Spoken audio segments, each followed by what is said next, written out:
It's like a pizza crunch without the batter. It's like the wood juice without the water. You never get the knickers I fall. Fucking premeditated patter.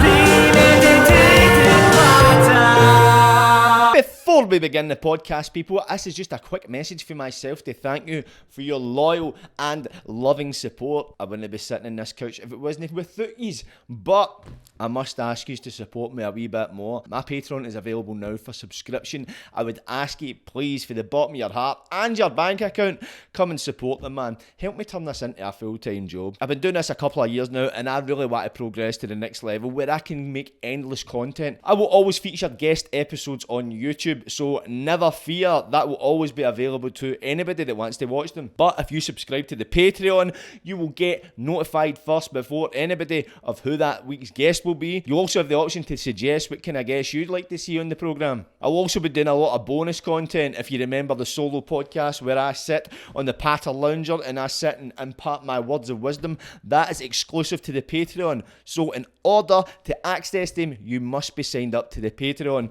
I'll also do extra bonus content, for example, reaction videos to tunes, rap battles, to films, to anything that you want to see. Remember, when you are signed up to the Patreon, you have exclusive control. You suggest the content you want to see. What do you want to watch? And I'll do my best to accommodate your requests. I'll also be uploading behind the scenes footage to the Patreon, so how I set up for Premeditated Patter, what goes on off the camera that you see on YouTube will be available on the Patreon. How much do I ask for this? Ask for a £5 a month. £5 per month is the total. That's all I ask of you, and you will get this endless stream of bonus content. The love you give will also be the love you get. Enjoy the podcast, people. Woohoo!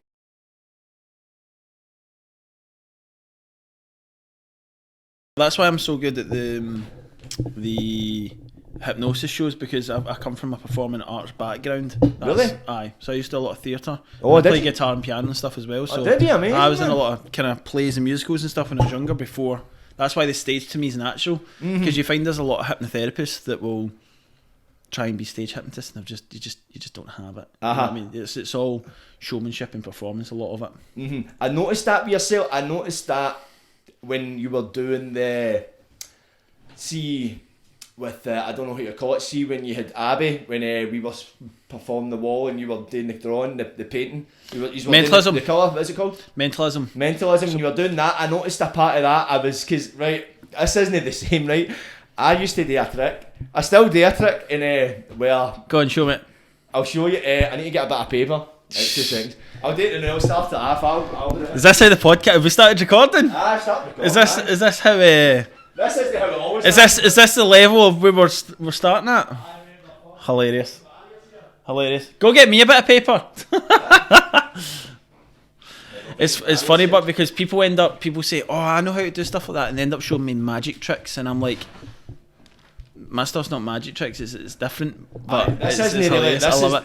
I I hope I'm going to be so impressed with this. This will make my day. So I'm not trying to make this out to be anything special, but Listen, I was on a podcast the other week, and they were calling it The Amazing Alex, so I was like, I've slowly been discovering as I've been doing these interviews over the past few weeks that everybody's just going to have a franchise off of what I do. So let's see your talent. Yeah, let's see how I do it. Right. So this is something. Right. I learned this in school. It's a good trick to do to people when you're steaming, so it gives you an idea, right? Right. I do to people. I used to go on mad benders and that a lot of the time. And right. When you're 2 days deep in a bender, people are all paranoid. Obviously, because they've been up and sniffing Charlie and taking whatever else. Jesus. So I would like to perform this wee trick name because it was easy done. So was this created when you were half out your tree? No, somebody done it to me in school, but it came back to me when I was at my tree, and I'm like, here, fucking try this. This can be amazing. So count how many pieces of paper are there. And even if I know how this done, I won't reveal it until you've done it, because it'll ruin it. I'll give you your and then I'll tell you how it's done. Right, you can tell me how it's done. You can tell me. See, to be honest, man, I've told people how it's done, so it's no anything spectacular. It's not spectacular. I've got high expectations. Right, okay, 6 pieces of paper. Right, so there, I've got an iPad here and tap of paper, so I've got nothing else. I've got no No paper lying about, so 6 pieces of paper. Fucking hell, what's I can going on see the here? 6 pieces of paper back over here. Six pieces of paper. Okay, we've counted 6. So I'm going to ask you 3 questions, right? Right. And you're going to think the answer. Right. So I'll ask you a question, you'll think the answer, and I'll write down what I think the answer is, and I'll scrunch it up, and I'll put it down here. Yep. And then I'll ask you what the answer is, and you tell me it, and I'll write it in the next bit of paper, and I'll put it here, just so when it gets to the end, you can't change the answer. So we'll be going off your initial answer. Yep. Is that okay? Absolutely. Okay. And I've not to say how this is done yet, no? No yet. Well, do you know already? Aye. Fucking hell. Do you want me to still today or just? No, I mean, show me. Alright, I'll show you. Let's Show me. show the audience. Let's just do it then. Right. Can you imagine I'm wrong, but that'd be embarrassing, wouldn't No, it? Career ending. Nah, fuck it. I just need to edit that shit out. Aye, yellow If this card. has made it to the edit, then he's guessed what it is. Aye. So think of any place in the world. Think it. It can be a country. It can be a city. It can be. No hints dropped. No, not at all. Do not look behind you. Do not. Just shut your eyes and think. This is a Right, power okay. of imagination. Power of imagination. You sound like me. Let's go. I like it. Okay. I like it. I have to shut my eyes. Shut your eyes. Open your eyes. However Right, it's okay. comfortable for you to visualise this. Absolutely. Right. Aye.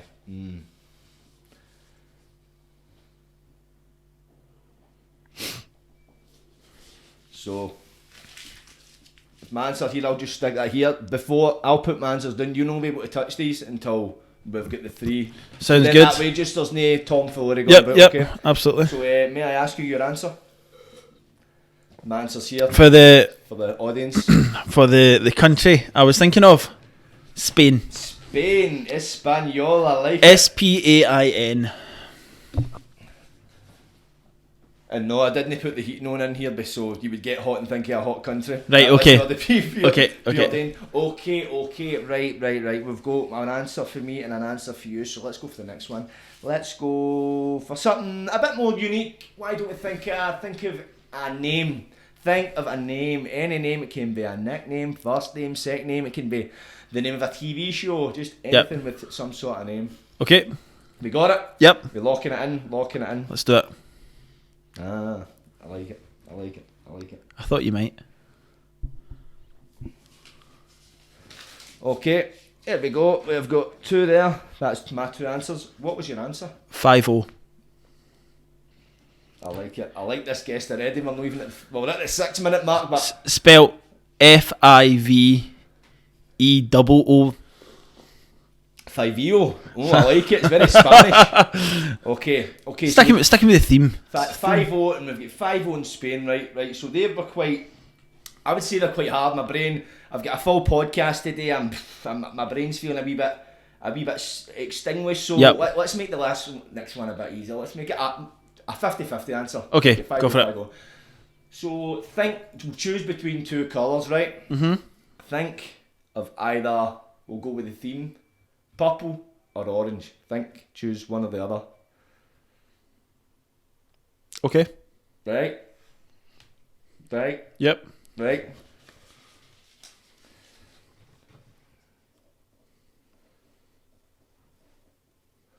I like it. What'd you go for there? Purple.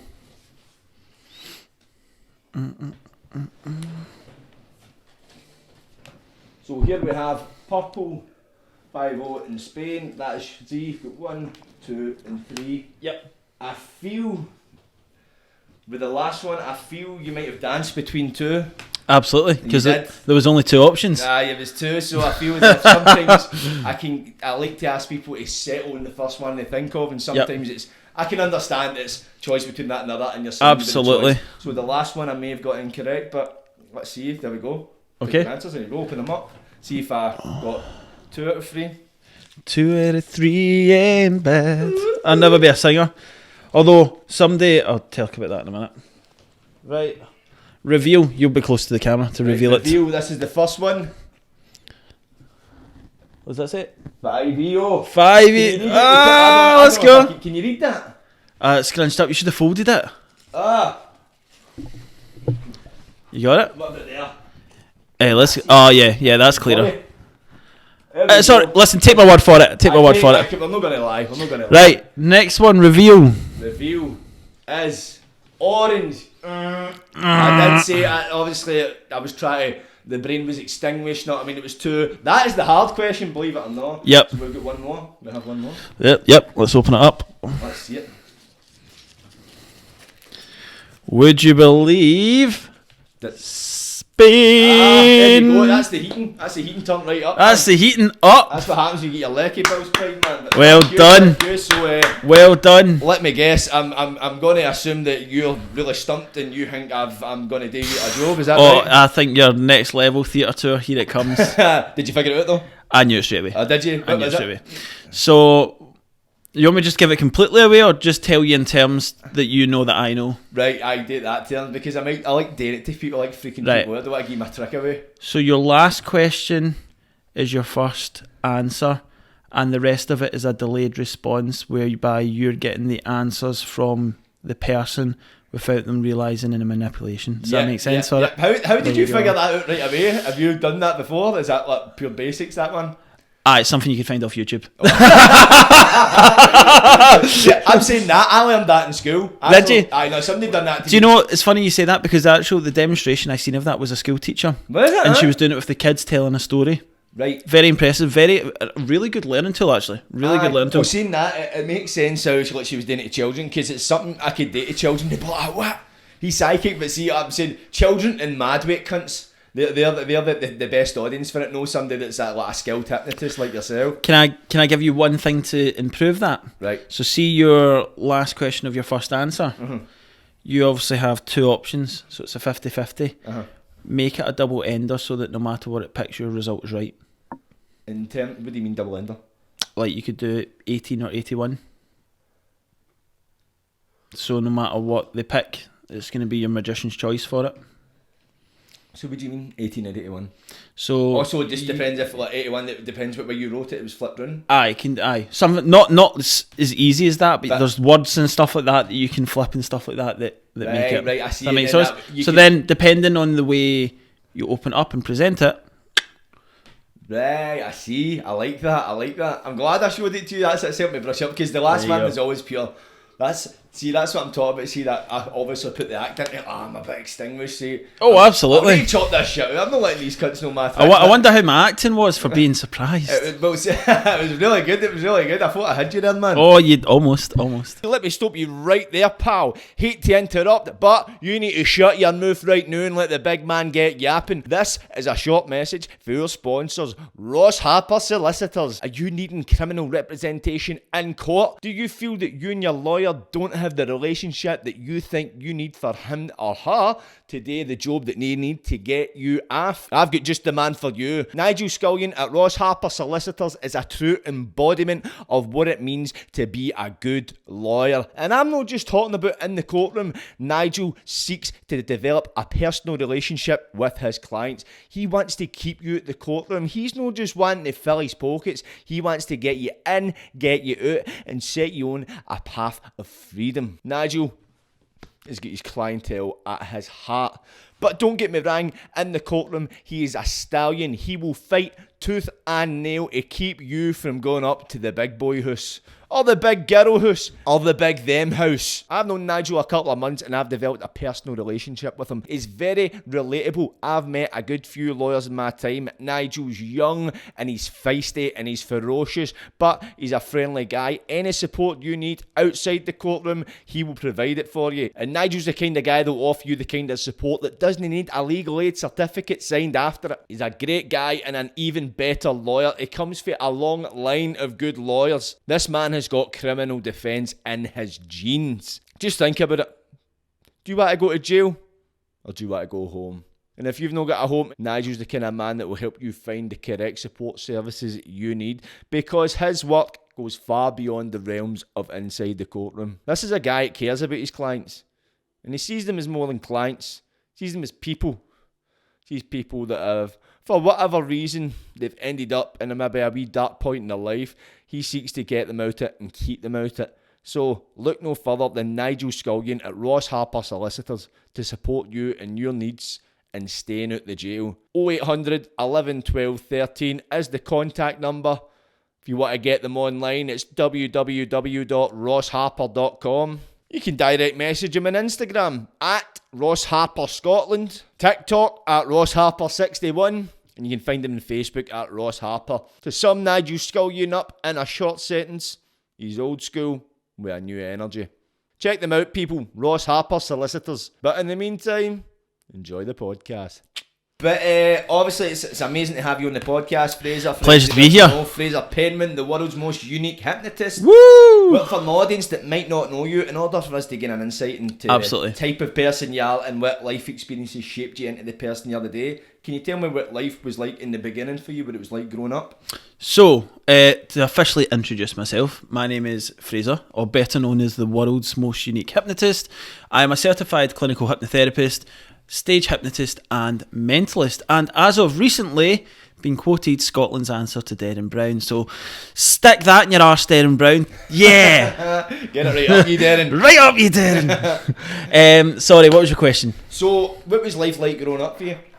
Life growing up for me was interesting, different. Home life was fantastic. I had a really amazing family, and yeah, growing up was lovely. However, school for me was horrible. You know, kids can be cruel, and being albino, albinism, snowman, whatever you want to call it, kids were cruel. Mm-hmm. Really, yeah, I had a really bad time.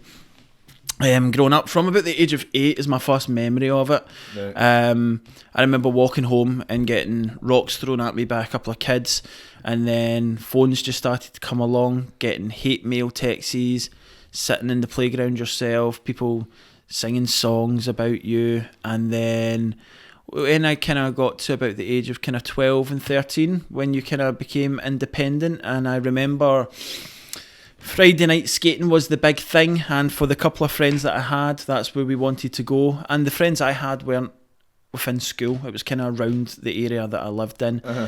Because again, there's not that pressure environment of kind of following this herd mentality of what everybody else is saying. So when I was 12, 13, had a bit of independence, wanted to go Friday night skating. But even when I used to get on the bus, even strangers, adults, teenagers, older boys, or what it felt at the time as older people, would come and look at me and say, your eyes look like a vampire, or why are you so pale?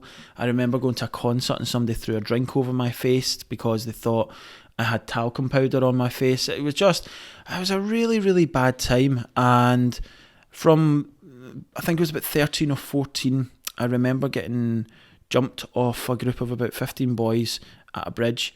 And at that point, it was just that I've had enough. I want to fit in. So from about the age of 14, I dyed all my hair, wore makeup and wore fake tan, and would not leave the house at all. Would not leave the house at all, from being scared of either getting jumped again or just sticking out. I just wanted to walk down the street invisible. So that aspect of things growing up sucked. However, I had such the most supporting family in the world. But it doesn't matter how good your network is around you. If you hear things... Now, all of your parents, no matter who you live with, will tell you you're beautiful because you're the son, and that's their job, and they want to encourage you. But when you hear the complete opposite from so many more people, your thought process begins to believe you're just saying that because you love me, you know. And it doesn't matter. Even growing up and going through college, I stuck with this fake tan, makeup, dark haired life, and it got to the point where I was losing a lot of weight. It got to, I think I lost something like 7 stone in almost a year. I went from like Really? 18 and a half stone to like 12 stone, from a 38 waist to a 28 waist. And I was probably in the best shape in my life, but I was very unhappy. It got to the point where I got obsessive with it. I was drinking, like, you know, you get like a cup of vegetable soup from like the bakery or something. That would be like my only meal plus a banana, and I was working out every day. I got obsessed with it, absolutely obsessed with it. And anyway, so I continued on. went into further education to university, and I was working as a nurse. I'd always done martial arts growing up with my brother, but he runs his own business, but I was part of that business for a while, and then I wanted to go down the route of having more routine to my life, because as I know now, running a business, it just consumes you. Yeah, it becomes your life, and I wasn't ready for it at that point. This is maybe 18, 19, 20. So still young. So I went back and got a job as an early years education teacher, as a nursery teacher, basically. And that was my path, working 4 days a week and then doing a working degree as a graduate. I wanted to go into primary school teaching. And the reason I wanted to go into primary school teaching was because when I was at school and having my bad memories and times, I always wanted to make a difference to somebody. I guess I wanted to fill that void in my life that was still very much open, because when I got counselling and seen psychologists when I was younger, I just couldn't relate. There was something missing, and I don't know if it was the age thing, or I could just tell you've never been bullied a day in your life. I just thought it's counting to 10 and colouring in yellow for how I'm feeling just wasn't cutting it for me.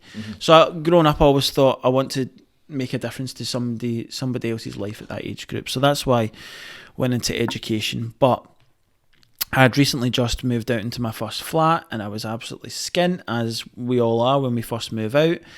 And I remember at university doing this presentation called "What Does Education Mean to You?" And in the same week, only the age 23, I get diagnosed with dyslexia. Now, I'd always struggled having albinism and a visual impairment. You have dyslexic tendencies, but I'd never really officially been diagnosed. I remember being tested for it when I was younger, and they said I had tendencies, but nobody ever diagnosed it. And then I went for this 4-hour assessment. Turns out, quite highly dyslexic. So anyway, I was studying at university and doing this presentation, and then I just had this surreal moment of thinking that I'm just living my whole life as an absolute lie. Just the fakest person, the fakest smile. I mean, you'd come across me and I'd be wearing the tightest muscle fit top and thinking I looked like something at Love Island, but I was so miserable underneath. Couldn't hold down a relationship because you look amazing on a night out, or what I thought looked amazing on a night out, and then it comes to the reality of Monday morning and I'm not wearing the fake tan, or the roots are coming through, and the person that fell in love with you was the person they met in the night out. So how could you ever believe anybody that they love you because you don't look like that, you look like that? And they say, oh, I don't bother if you're wearing that, but I couldn't ever believe it in my heart. So I ended up pushing people away. I could never hold down a steady relationship. I was drinking far too much, and then it just came to the point where I was just so unhappy with myself. I'd finished off my last relationship, was skint, couldn't go out anymore because I had this new flat, and it just came to the point where I didn't want to be here anymore. Now, this thought of suicide had always been creeping around my mind since about the age of 12, just from little things picking through. And I remember for all those years, because people always said to me, did you just wake up and decide? And I was like, no, it was probably about a 10 to 13 year process for me, of it just grinding in the back of your mind. And I never dealt with it. I never spoke to anyone. I never dealt with it. You just got on with it, and it always used to bother me. And what I'd try and do is try and compare myself to other people and their lifestyles and their happiness, and try and duplicate it in a sense, and always fall short. Always fall short, which is just, again, more negativity.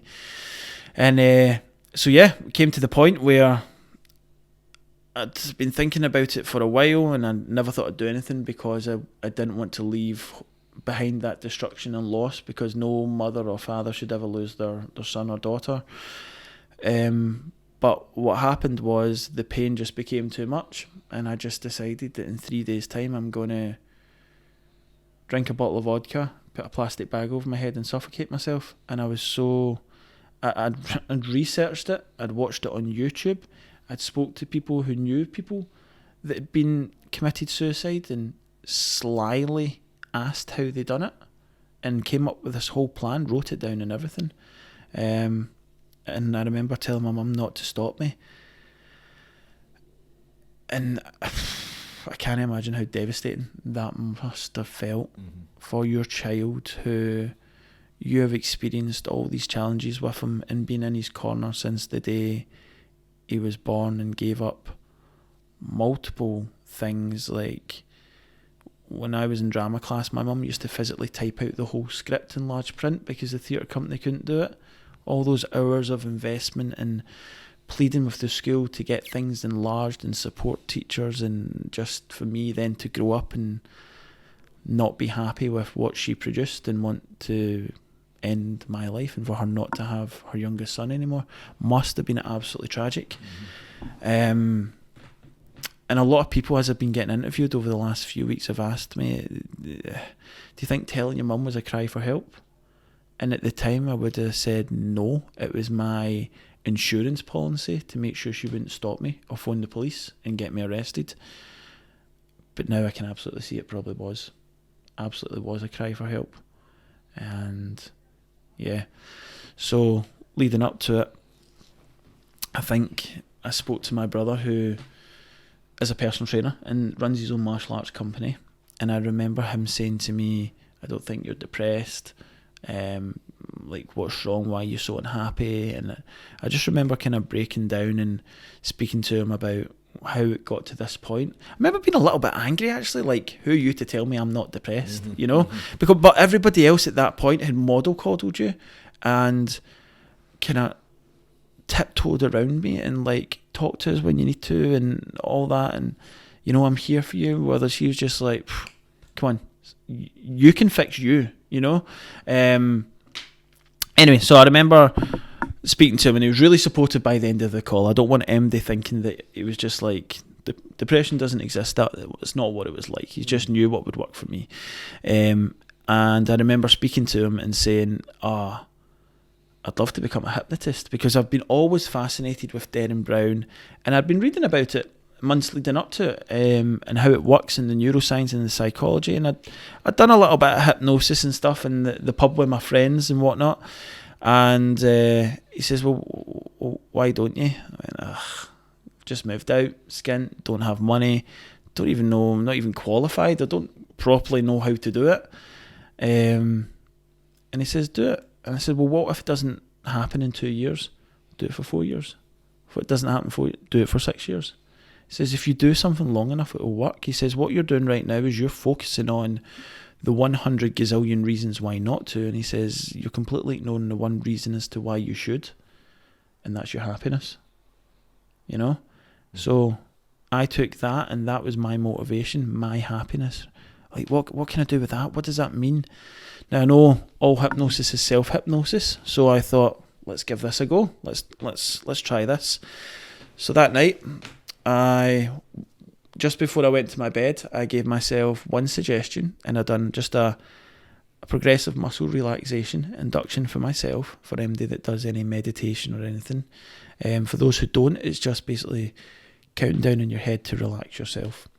And I gave myself one suggestion, and that was, you are enough. You are enough. One simple suggestion, which, to anybody watching this, what's the big deal in that? But you need to understand that in my head, for being bullied for something that was completely out of my control, for being bullied for just being born, for having the condition that I have, that wasn't in my control. So to tell myself that I was enough, because for years I felt that I wasn't, was huge. But anyway, I went to sleep that night, didn't think much of it. The next day, woke up and just had this absolute urge to shave off all my hair, bin all my fake tan and bin all my makeup, which I could not even leave the front door for over 10 years without wearing fake tan, makeup, or dyeing my hair. And I remember that day, I went to the supermarket that kind of afternoon, and I bought bread, and I remember thinking, I'm walking in here like a big albino, and I don't give a fuck.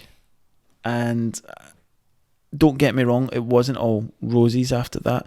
The paranoia of, are people looking at me? I had to fight with it, but I now had this new toolkit this new inspiration of I'm going to achieve what I want to achieve. It was honestly, I always say hypnosis saved my life. And I'm not saying it's the be all and end all. I'm just saying it's another tool for your toolkit. But for me, it worked. And I wouldn't be here or done half the things I've done without it. And from there, I went back to work, took myself back off the sick, and saved up £3,500 of my own money, which, by the way, took ages because I was paying my bills for my own flat. Studied for 2 years on top of a full-time job to get my diploma. Started practicing. Got offered to do my first show for free for my brother for his awards night. That went really well, and here we are 5 years later, been over to America to present at conferences, got my first theatre tour, selling out the Edinburgh Fringe for 13 nights, and couldn't be happier. And worked with all you guys, influencers. I know. Mental. Especially after you it first hand, man. And it really does sound like an underdog story, and it is, but I always say to people, I've got all this shit wrong with me, and I'm doing something so you can do it. You know, if I've got all these barriers and you're sitting here looking like an absolute model, just using yourself. Thank you, mate. You can do it. And I hope people take that with a pinch of salt. Don't sit here and feel sorry for me. Don't sit here and say it's a shame what you went through. Feel energised and being like, he has more barriers than what I do, so let that encourage you and be that push that you needed. And see if you're unfortunately worse off, or I don't know what you would consider worse off now. Take it as motivation to say, he's got an amazing story, but I want to create my own. That's exactly it. It's a beautiful and really inspirational story. Thank you so much. For the first time you told it, and see now what you're telling me, I felt myself getting a bit emotional, and I don't get emotional. Well, this has been my thing for 2023. I used to hate talking about being albino. I used to hate talking about, because I spent so long hiding my visual impairment, trying to fit in. So talking about it, and I don't know if you've noticed it, it's still, I'm still working on talking about it. It's different in a setting like this, and I know it's coming up. But see, when you're in a room full of people, and I eventually want to use my platform to get into keynote speaking and motivational speaking. So I'm now doing all these interviews and press stuff is amazing, because it's given me such new experiences to connect with people and share my story to audiences that I would never have had an opportunity to share it with before. But practice talking about me, because I don't know, have you ever sat and actually spoke about yourself? It's really hard. It's different. See, for the likes of myself, I'm usually in a setting where I'm asking the questions as such, and I'm focusing on the guest. But recently, I've been doing podcasting where somebody's like, right, just take us back. And you're like, right, you're putting it on. Honestly, I challenge anybody to sit there and do. It's almost like when you do at school. Remember, you do a personal talk. Do 5 minutes of self-reflection and talk to yourself. It just feels horrible. Now do that with a bit of trauma thrown in. Jesus, what's going on?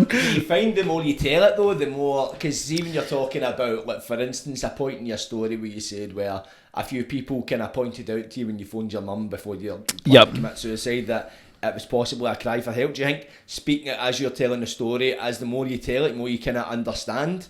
Like absolutely. Your thought process at certain periods in your life. Yep. And I think that's probably the most difficult part to tell. I sometimes, even when I'm telling it well up, and I try not to, and even it doesn't matter how many times I've told it, it's emotional and it's difficult. But you're right. At the time, I had no idea. I just wasn't thinking straight. I had no idea what I was doing. But reflecting on it, that absolutely was a cry for help, because now being a therapist myself and being qualified and knowing a lot more about the brain and your thought process and the neuroscience and mental health as a whole, statistically, people that commit suicide they do it off very quietly. They don't tell anyone. And this is a little bit off topic, but as far as with the mental health thing, when I'm doing mentalism performances, like we done something with that key and belief, and it's outstanding some of the things that happen and the connections we can build with people. But I'm now actively trying to relate my story, so it'd be like a 1 in 5 chance for the key is actually of men between the ages of 18 to 30, 1 in 5 men think about suicide or that. And I want to connect an audience onto a bigger level, not just entertain, but deliver home a message. And that's why at every show I talk a little bit about my story and a little bit about my background, so that to spread awareness for mental health, because I'd like to think that I'm maybe one of the success stories or happier stories that you hear from it. And what better way to use your platform than for positive, especially when you look like Olaf, like me, and just kind of sticking at the crowd, you know. So yeah, but no, I reflecting on it, it absolutely was a cry for help. And it's great when you talk about, like, when we talk about the key in the hole scenario, what we've done there. The what in the hole? The key in the hole. Is that right? Can I just let the podcast know just now that the key is not an innuendo for anybody. Key is not a name. I know, it suddenly sounds dirty. In fact, it sounds worse if we say it's an inanimate object. Like, what have you been sticking the key in? Podcast is sort of went south. But goodbye corporate work. There was cameras, there was no dodginess. But so when we talk about, like, when we were doing that exercise as well, but see, when you actually talk about 1 in 5, like, men between the ages that they think about suicide, that is a great way to get that message across. Absolutely.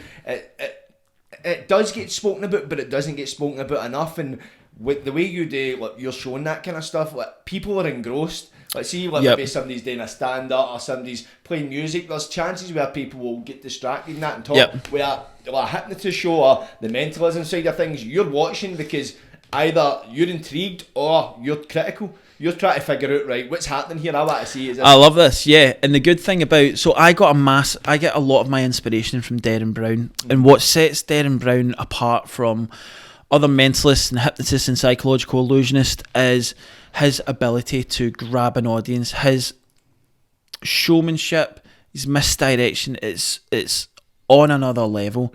And I have never seen anybody take that approach to what he's doing since Derren Brown. Now, of course, you have some amazing mentalists out there, but I wanted to, so my passion is to take an old age art and put a modern twist on it. Now, typically hypnotists are of older males swinging watches and whatnot, you know.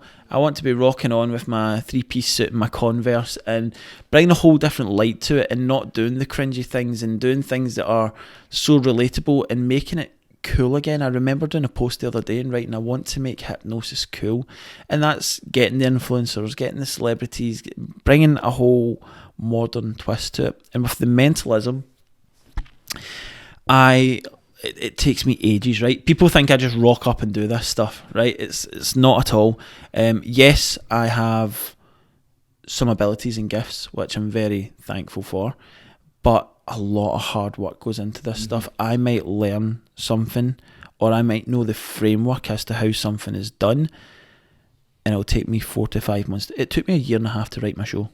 Really? 1.5 years to write my show. I can believe that though, because see, as much as it's like, if would see your show, see what we done with the influencers, was that your kind of basic show? Is that what you would do in a show? Nope. Or was that different? There's similar stuff to it, but everything you seen on that influencer thing had been performed live for the very first time.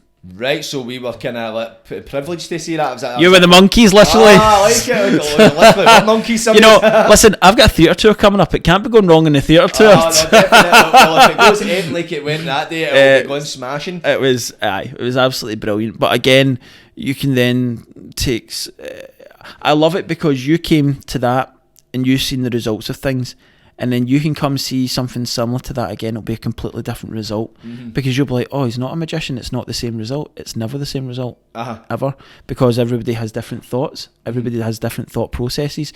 And it takes so long for me. So for those of you who don't know what a mentalist is somebody who aims to make a connection with your subconscious mind on a level that you won't understand, to try and persuade you and influence you in a way that your conscious mind wouldn't understand. So for example, sharing stories and communication with you on a different level, that you start to question the stories you're telling yourself and how you interpret that. So not the stories I'm telling you, but the stories you're telling yourself. And then from then what happens is we create these predictable behavioural patterns, and that's how I can get my information to create these amazing moments. Okay. Okay, so see, for example, when we talk about mentalism, would we, if you're alright with me talking about this, Absolutely. I can edit this out. When we talk about the exercise you done with Abby, where it was you were matching the colours, would be classed as mentalism? Yep. Okay. So see, you said it was hypnotism was the thing that first interested you, but it was like, at what point is mentalism and hypnotism, are they kind of like co-partnership, or did you take interest in one that led to the other? They're miles apart. So a lot of hypnotists come in as they are magicians, and then they go into hypnosis. Right. Okay. I can't shuffle a deck of cards. Okay. I'm not a magician. I don't know any magician secrets. I'm not in any magic circles or anything like that. Just not a magician. Not a magician at all. So I've always been hypnotist first. Mentalism came about because when you first start off doing your hypnosis shows, you're not doing the 500-seaters. You don't have the amazing lighting and the tech team behind you. You're not getting the big paying shows. And it's hard to get people up on stage. I know a lot of people think that I pick people. I don't. I ask for volunteers. I always have. I'll never use actors or stooges. That's not what I do. So my show is just as organic to the core as it can get. And if nobody volunteers, I don't have a show. So what I started doing was mentalism. And you can see how creating these moments of getting inside people's minds and coming up with these amazing predictions that you just would have no idea how I can do it, and connecting with you on a level. At the very start of a show, people's mouths are dropping and they're thinking, well, if he can do that, he can definitely hypnotise me. So when it comes to me asking for volunteers, no questions asked. You have people coming up wanting to volunteer. And then just as it came to it, it just grew arms and legs, and then you practice these things, you discover more about it. I love the thing they do with the colours is very close to what's the word? I'm so dyslexic. Telekinesis. Telekinesis. Very similar to that. So I can do another thing where I could sit you in a chair and you in a chair, blindfold you both, tap you on the shoulder, and both of you would feel it. Really? Yeah, and that's very similar to what I was doing with Abby with the colours. I'm all about getting on Abby's brainwave patterns, and you'll notice when I'm speaking to her, I'm asking her about memories and thoughts, and from the way people answer these things, because communication is made up of body language, tone, and it's actually only 7% of words. Yep. So the rest of her communication is all giving me thoughts and feelings, and I'm just going off my instinct. So that's why sometimes you'll see me pick up something and change my mind. Don't always get it right, but I'm getting better at it as it goes along. See for the likes of when we're talking about this, and it's all going off like people's like vibes, pretty much their thoughts and their answers. See, do you believe anybody could, like, if they trained hard enough, do it, or do you think it takes a certain type of person to be able to study this and become like as skilled as you? So it's okay, mate. If you want to blow your trumpet, be my guest. No, not at all. I don't believe I'm any better than anybody else. What I do believe, though, is obviously being visually impaired. One of my senses are impaired. Okay. Now, there was a fantastic neurobiologist. I can't remember the life of me her name, but she came up with this, and you can Google this. It's absolutely real. She came up with this theory called the plastic fantastic brain phenomenon.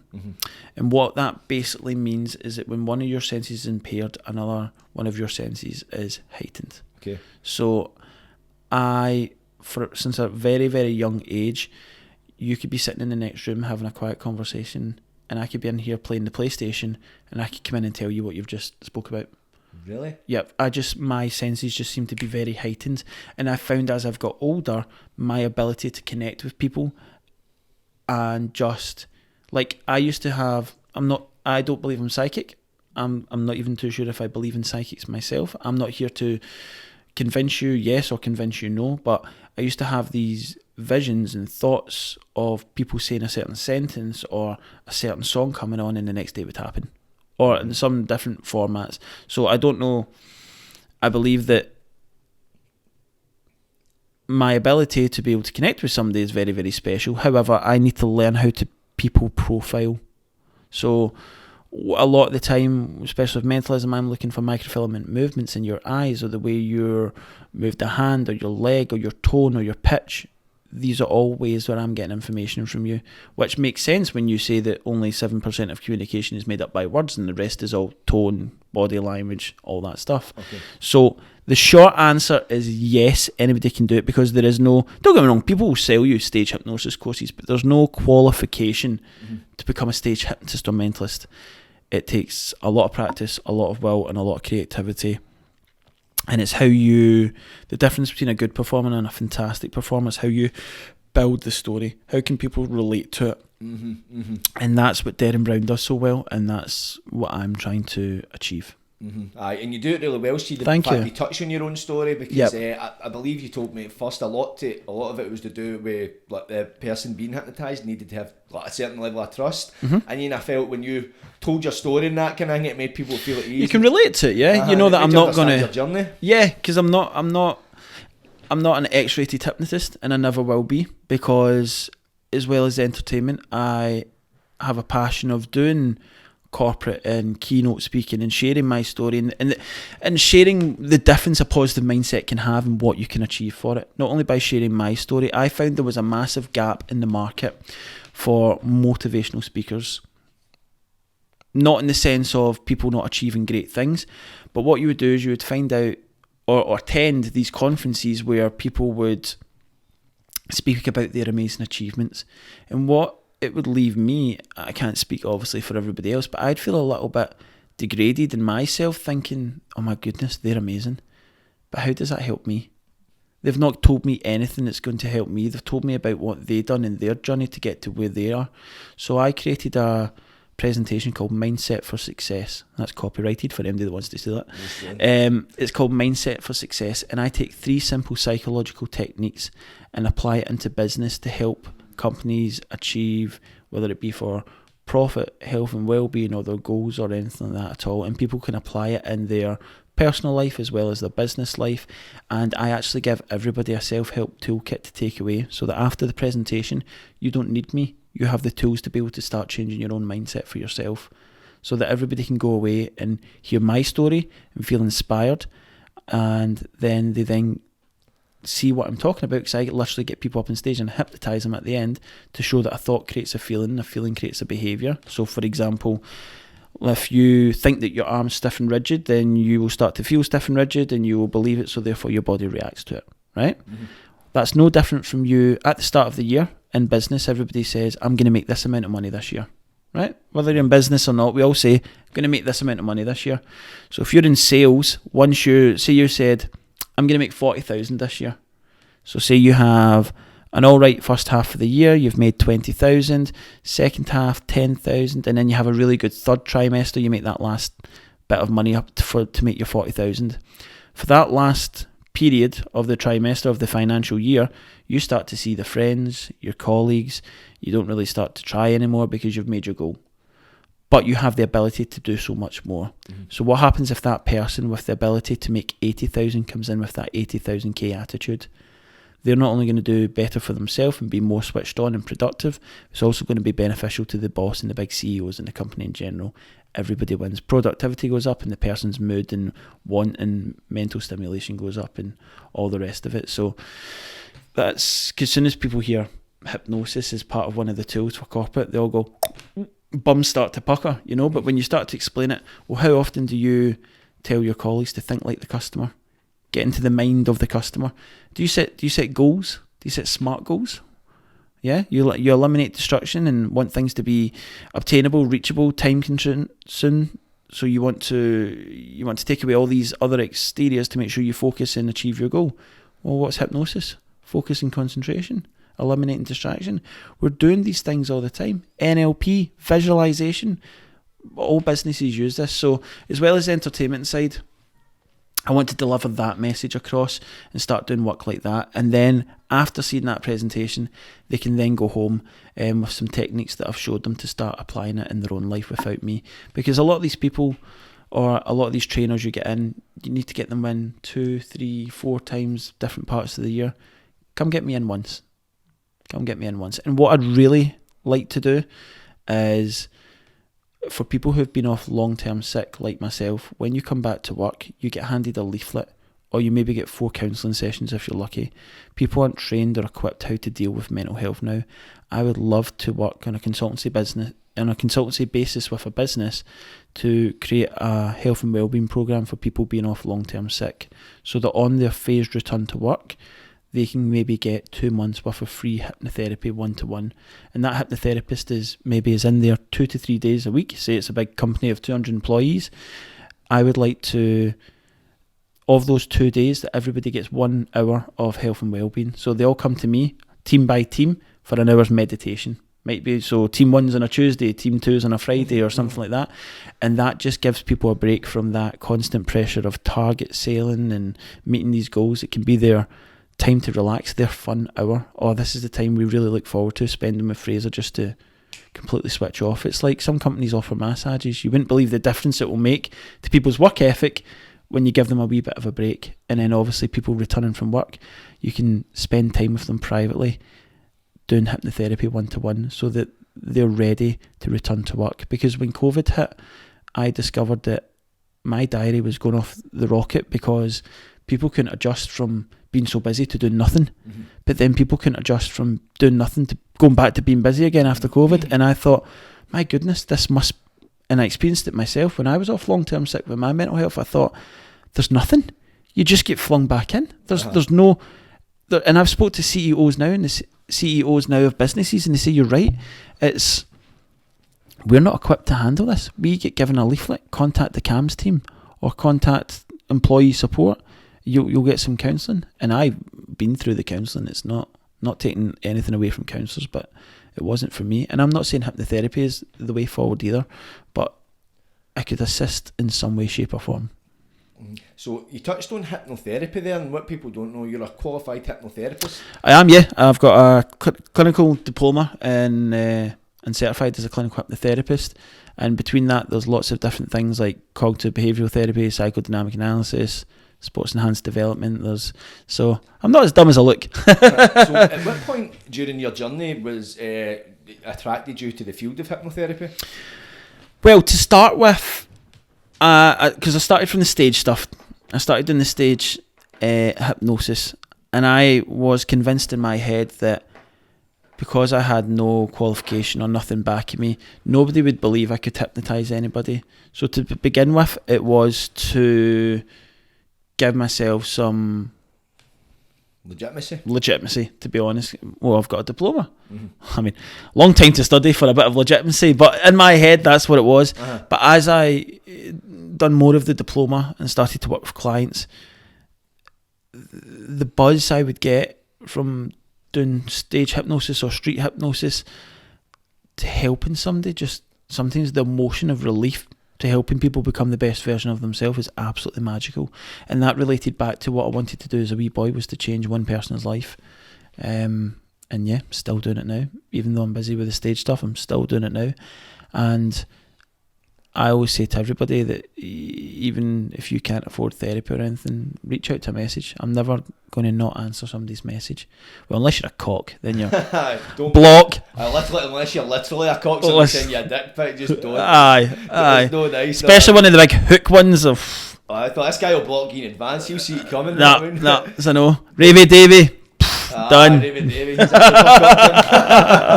But see, what are the kind of issues somebody would come to you as a hypnotherapist? What have you dealt with in the past? Are you able to shed light? Yeah, of course. Yeah, no. It's I can tell you some stuff that people came for. Obviously, it's very generic and whatnot. But people would come and see me for anything from back pain to, I've worked with athletes who are leading up for big fights, to help them get into the right mindset to be winning, as you know. Help people with the usuals is stop smoking, weight loss. Anxiety seems to be a massive thing right now.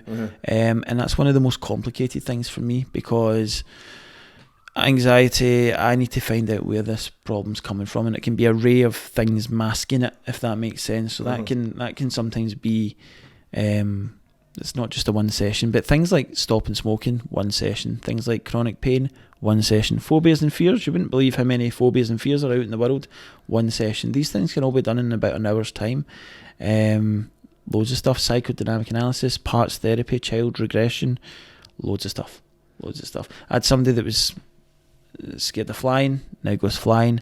Had somebody that was scared of the dentist, now goes to the dentist. Somebody else had came through some hardship and they used to go horse riding, they're now back horse riding. Brilliant. It's awesome hearing about some of the stories that come away from it.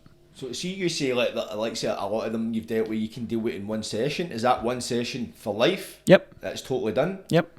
Really? Because that's really interesting to hear, because I was actually in the gym earlier and I was talking to two people that own the gym, and then I was telling them about yourself, because I was saying I was going to get hypnotised and that. Tell them that I need to come to the gym. What I've discovered since doing these interviews is I am a fat bastard, and there's no lighting, there's no angle that can hide. My chin's got chins. My chin's dating my third chin. So I feel you. Camera's a bastard. I'll be coming to the gym. I'll start Monday. That's it. Start after the weekend. Start Monday. Get your fraps in. But they were talking about it because it's hypnotherapy. That's like because you can talk about hypnosis and that kind of stuff, and people are and if people have got their own opinions about it. Yep, hypnotherapy, like somebody can go through like a session where they can get rid of smoking. Do you ever work with like kind of drug addiction or even coming off medication? So different. So I'll not. Doesn't matter what condition, right? Whether it's anything to do with like anxiety or drug addiction. So if you're not medically fit for therapy, I will not work with you. So for example, if you're on psychotic medication, I cannot work with you. If you're pregnant or under the age of 18, I cannot work with you. Well, under the age of 18 you can, but there's a bit of a process I need to go for to make it work. But yeah, I've worked with alcohol abuse. I've worked with drug abuse, cannabis users, people who ecstasy, lots of different drugs. And again, long as if they're medically cleared and there's nothing going on psychologically, then absolutely.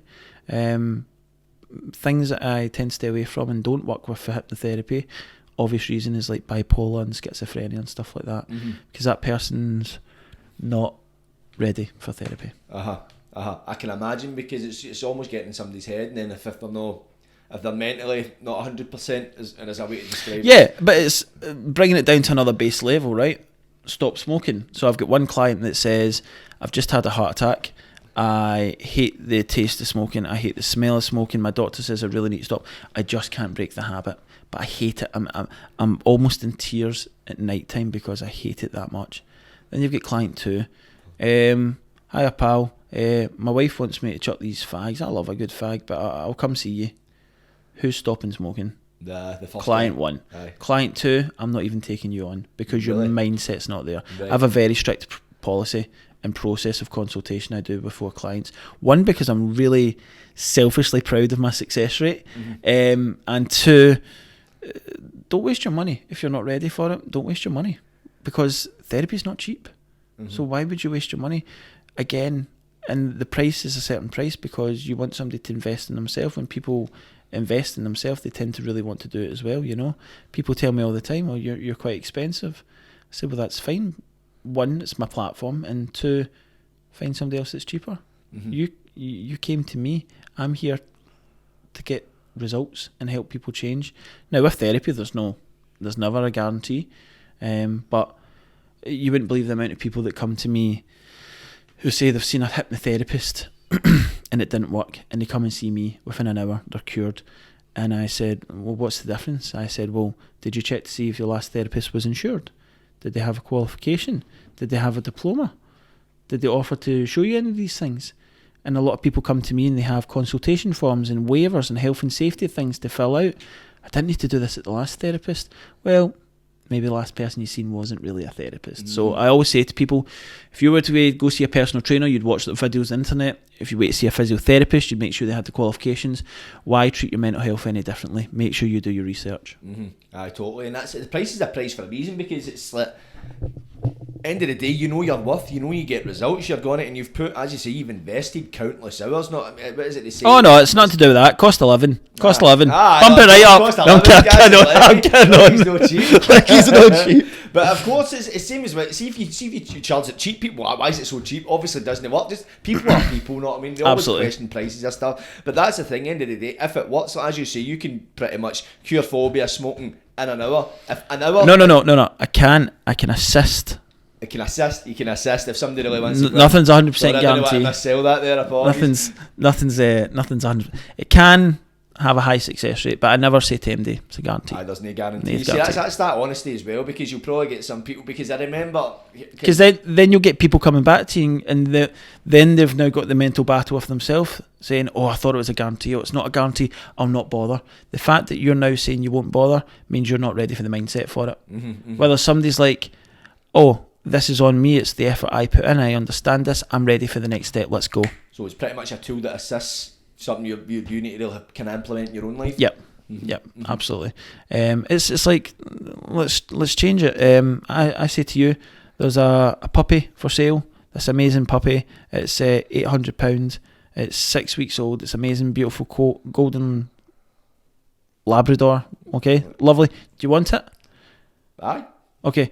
Now I'm going to give you the same puppy, but there's no fee. What's your first instant reaction? What's wrong with the puppy? Exactly. Right? Exactly. If it's too good to be true, it often is. Probably is. Yeah. Probably is. You're totally right. What is the strangest request you've ever had? Right, this is mental, and I was speaking to.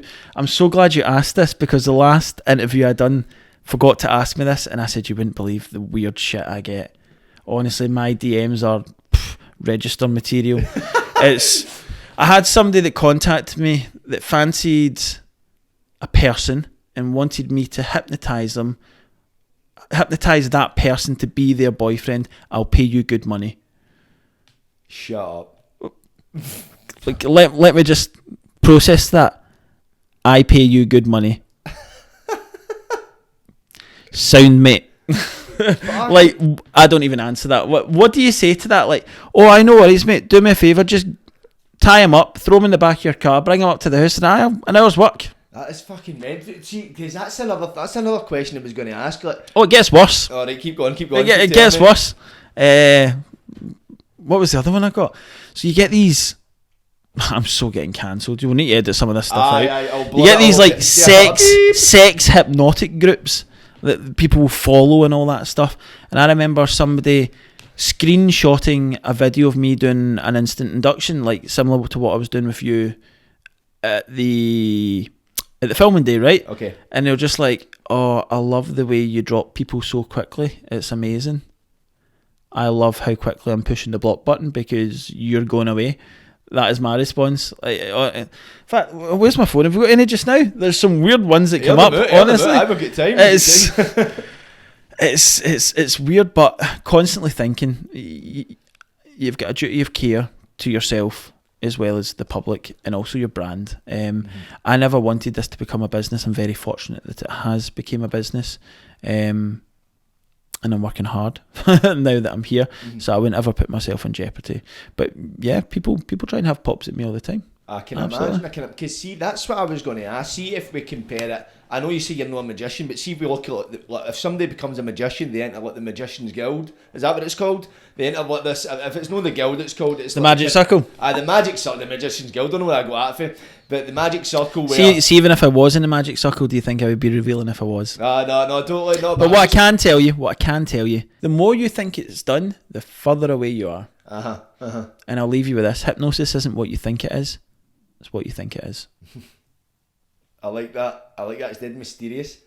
But see, what I was actually going to ask. Cool. So, see if we look at like the Magic Circle as such, where I think We keep talking about this magic thing, right? And my partner at the time, my partner used to say, "Oh, he's like a magician." I'm not a fucking magician. But I'm actually not even the only reason I'm using the Magic Circle. Right, I know, I'm winding you up, need it's to- fine. You need to fit like a certain category to enter it. Once you enter it, as it's dead secret. It's like the X Factor. You need to be overweight, have a disability, and been through hardship. It's 3 yeses. So That's you in the Magic Circle. So see, say like if we're talking about hypnosis as such or hypnotists, and you talk about there's people what are, can you hypnotise this guy to fancy me, that kind of thing. What is there stopping somebody entering into hypnotism or becoming a hypnotism for malicious reasons? Like somebody that goes, I want to hypnotise people to do shit, like dodgy shit, bad shit. Is there a way they can be excommunicated? So is there a way there is a law under hypnosis. So there's the Hypnosis Act. Oh, I should really get this right. 1982, I'm sure, and it's got a whole list of things of what we can and cannot do. Do people follow it? I don't know, but I know I certainly do. I need it for my insurance and my governing body and all the rest of it. Now, there is, of course, the dark side to hypnosis, and people, it can be very positive because couples use it for sex therapy and all the rest of it, and you do get hypnotists that do that to help people reconnect and all the rest of it. Right. And there is some crazy X-rated stuff you can do with hypnosis, having gained consent. And if that's what you're into, that's what you're into. But I'd rather not. It's a bit of grey area, I think, isn't it? It's not worth my brand. Definitely no, because once you you get requests for it now. No. But better have no mentioned in there. I just always wondered because see when like you hypnotised us, I swear to God, if you'd have told me to suck your dick, I'd have done it. Yeah, so this is the thing. I wonder sometimes if that was in the wrong hands, that could be dangerous. No, it's absolutely is, and I suppose you've got your own moral compass for it. Now there is hypnosis isn't mind control, but there is definitely grey areas of what you can and can't do. But you need to remember, everybody being hypnotised. Sometimes I would give suggestions and they wouldn't follow it. Mm-hmm. Sometimes they would. So it's really, is it the hypnosis that's doing it, or is it the person that wants to do it? You know? So it's different. I could give the same suggestion to you as I give to somebody else, and there's completely different reactions either way. So it's not the hypnosis, it's the individual personality. But because they're in that heightened suggestibility state, it could be dangerous. But what interests me more just now is like hypnosis is being used as a study right now in a university in Scotland, that you can go through surgery without any pain relief just being hypnotised. Really? Yep. So that's. I think we'll see that on the end. I think we'll see hypnosis on the NHS in the next 20 to 30 years. Really? Is there actually like in conversation for it? So there's been studies that people have had open surgery just being hypnotised. No anaesthetic. Really? Mm-hmm. But I done an experiment where I put a needle through somebody's hand with no anaesthetic, no pain relief. They put the needle through their own hand and they didn't bleed. Really? In fact, so who was it? I know it's maybe not so much a hypnotherapist. Was it David Blaine? He done something like that. Did they not get Kanye West to put like a needle through his hand? They never bleed. I can do stuff, yeah. And don't quote me on this, but I think it's actually if you're relaxed and your blood pressure's all the way down, if you pinch a certain part of your skin and whatnot and put a needle through it, of course if I was to do it or you were to do it, we'd feel the pain and therefore your hand would start to react, your heart rate would go up, blood would rush to it and you would bleed. If you're not feeling that pain, everything's chilled, so there's no need for blood to rush to the surface, so there's no need for you to bleed. Right, I see. So when blood rushes to the surface of it, an injury such that is like a kind of trauma response by the body. It's almost like bruising, isn't it? What is a bruise? Bruise is just blood cells clumping together. Mm-hmm. That's why when they say if you bang yourself for the first couple of minutes, rub the area, because you're spreading the blood cells back out so it doesn't bruise. Bruising is your body's response to healing. I see. Very interesting. It is. It's really interesting. I'm a big geek for neuroscience. Love it. Absolutely love it. Was that, neuroscience, did you study that as part of becoming a hypnotist, or is that just something extracurricular? No. Do you have to study that bit, or do you think that enhances it? Yep, it's part of the diploma. I actually first discovered neuroscience when I was studying child development at university. Got into education, I've learned about the fine and gross motor skills and the cognitive behaviour of how children develop and the processes and stages of it, and it just fascinated me. So then when I got into the kind of hypnosis world, when I was learning about all the brainwave patterns and what they mean and what they do and stuff and all the neuroscience behind it, I was just like, this makes sense, I understand it now. Because before I thought it was all actors and stitches as well. Really? But I talk about hypnotism? Aye, that's how I got into it, that's how I was curious. I just thought there's no way you can... I remember sometimes going up to my mates confidently after watching a few YouTube videos going, sleep! Nothing happened. And I thought, what's going on here? Till I learned the process. Yeah, I see. So how long did it take for you to learn the process before you could actually put something under? About a year. A year? About a year. And you'd spent a lot of time, I remember you telling me you were spending like 8 hours a day training? 8 hours a day. 8 hours, I had some holidays, I had nothing else to do. And then I used to come home from work and honestly from about 5 o'clock to about 1 in the morning every night, just watching tutorials, how to do it, the process of it. And then while studying my diploma at the same time, it was all I kind of blended the two worlds in one. Right. And yeah, I still love it. I still watch YouTube hypnosis stuff daily. I never stop learning. I love it so much. I'm weird, but I love it. No, it's definitely, you found something that you're really so passionate about, and because you've got to this stage now, I think surely by now you've developed that self-belief, like, look, I can make this as my career. Yeah, it's the same. I remember before we went to that Influencer Day filming, you all said, you're nervous in case people don't get hypnotised. I said, everyone's getting hypnotised. And what happened? Everyone at the very start went under and got hypnotised. 3 people came out it. Now, going on statistics for performance hypnosis, it's around about 10% of the room. So if we had 25, I should have got 2.5 people. I got 21 under confidently. Why? Because you were all there and you all believed in me. And you were like, well, what if this? Are you nervous? I was like, no, this is going to work. I do this all the time. It'll work. And then when it did work, I'm like, I loved how you kept that statistic till the end, because I think if you said the statistic, if I told you that, then it takes away your belief, right? Definitely. So. And it's just having that trust and that belief in that you could do it. I need to ask you a question. I always like to, I know you're not a hypnotist, so I'd love to ask you this. And I was saying this to Gary Fald when I was speaking to him, the comedian. Imagine going out into a stage of people, whether it be 500, 1,000, 2,000, 5,000, whatever it may be for the show. Imagine you going out and having to give a performance unscripted, as in you have no idea what's going to happen. You might have an idea as to what you want and what music and stuff's going to play, but everybody responds to your suggestion different every time you do it, because no person is the same. So imagine you going out in front of a whole room, first of all not knowing if you're going to have a show, because you need to get people on stage, and if you don't get people on stage you don't have a show, and then not knowing how people are going to react. How would you feel going out on stage and doing it every night after night after night? I say it's like the worst torture pain ever. Nervous wreck, man. I say it's like the worst torture pain ever, but do you know what? That's what makes it exciting. I totally. I'll never get bored of it because it's just different every time. Love it. I know, I could imagine, because see if I linked it to myself, as Gary Fawkes, he's a comedian, he's performing, he's like perfecting like maybe a 10 minute, 20 minute, 30 minute set. He's got like, a script, but he's learning that's what I'm saying. Word for exactly, it's like you're performing as such, and that's not taking anything away from the magic of it. Like myself, I make music, I'm playing songs that I've played fucking countless times, I know them word for word, I could fucking sing them with fucking blindfolds on and my ears done. The only way I could relate to it is by comedians dealing with heckles. Heckles or on the spot audience interaction, you know, reading the room.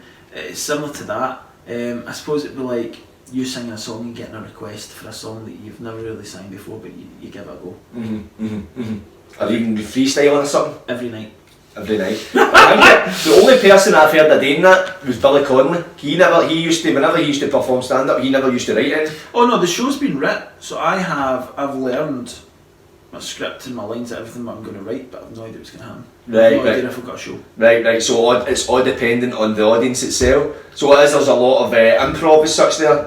So you need to kind of work. Not so much improv. It's just you're thinking about a lot in your head. Health and safety is the number one thing, because hypnosis already gets a bad name. So my mission is to make it more modern and trendy and open and teach you. You would not believe how many people have no idea what a hypnotist is, or have never been to a hypnosis show. Don't know what it is, especially the younger generation now, because there isn't many of us. You're right. It's a very interesting thing. It's always interested me. I only ever seen a hypnotist on stage when I was on holiday, and I think at the time I was too young and watching. I was always like to get hypnotised, but as you say, it's a lot older generation. I think you could tap into that younger generation. Do you think you're the youngest hypnotist performing right now? Is there anything younger? I'm sure you could go on YouTube and find a 7-year-old hypnotist. Right? I'm sure you could, but as far as like, I don't know, classed as a business, I suppose, probably maybe the youngest in the UK. The youngest, most unique hypnotist? Most unique hypnotist. I'm the only, you find me another albino in the world as a hypnotist, the only one in the world.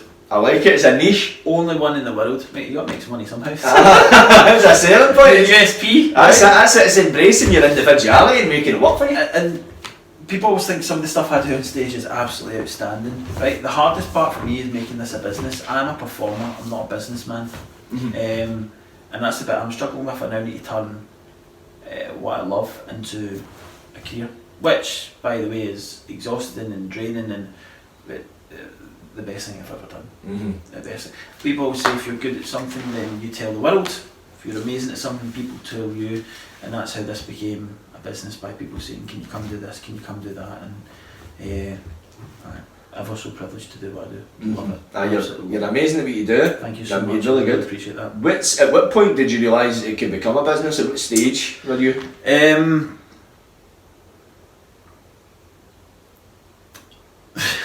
When I invested in Mentor and found out how much money they made. No, when it became to every other weekend people inquiring about, can you come do this or can you come do that, and then me finding my passion. I think doing that awards night for my brother.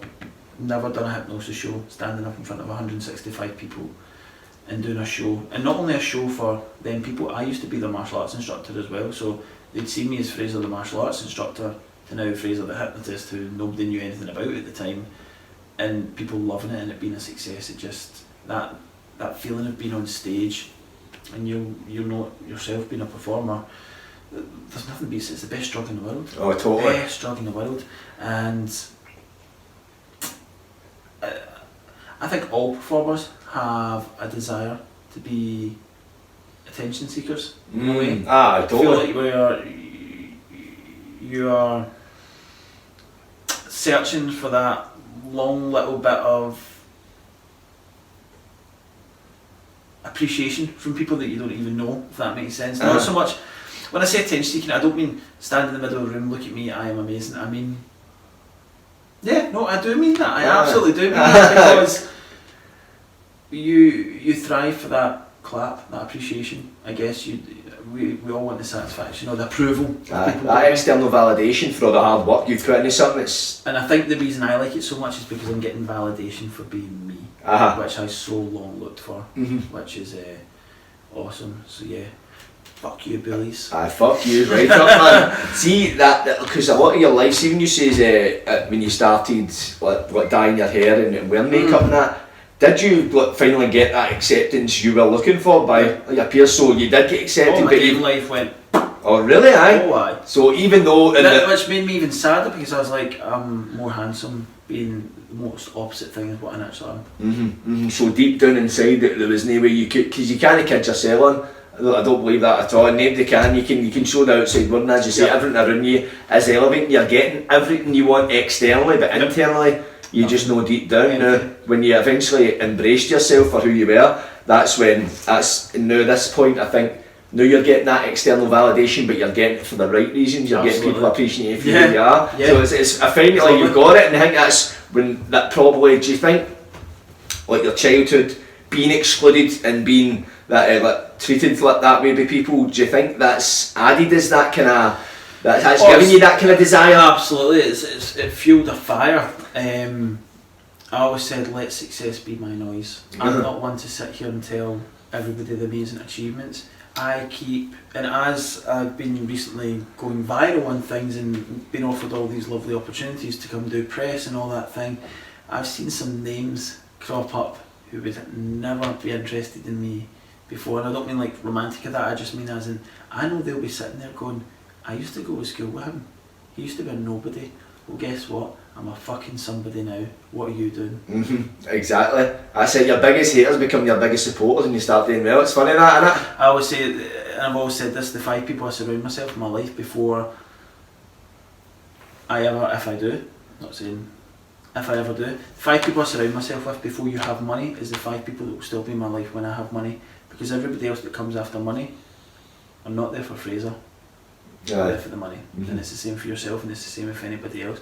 If they weren't interested in you before, what's the common denominator? What's changed? You know. Now, of course, we will all be introduced to new friends and new social circles. Absolutely. But yeah, just don't forget the nice person that you are. And I say that to everybody. I hope it doesn't change. I mean that, and a great example of that is Lewis Capaldi. Mate, your words out my mouth. I think I'll let you do the quote, because I think I was going to say it. I think you're going to quote, but it says, "Fame doesn't change you; it changes the people around you." Absolutely. And I heard that. That's what was in my mind when you were saying that. I was literally about to actually say it. Aye. See, connection. Is that connection? Exactly, connected. Can I ask you a question? Aye. What was your favourite thing from the day?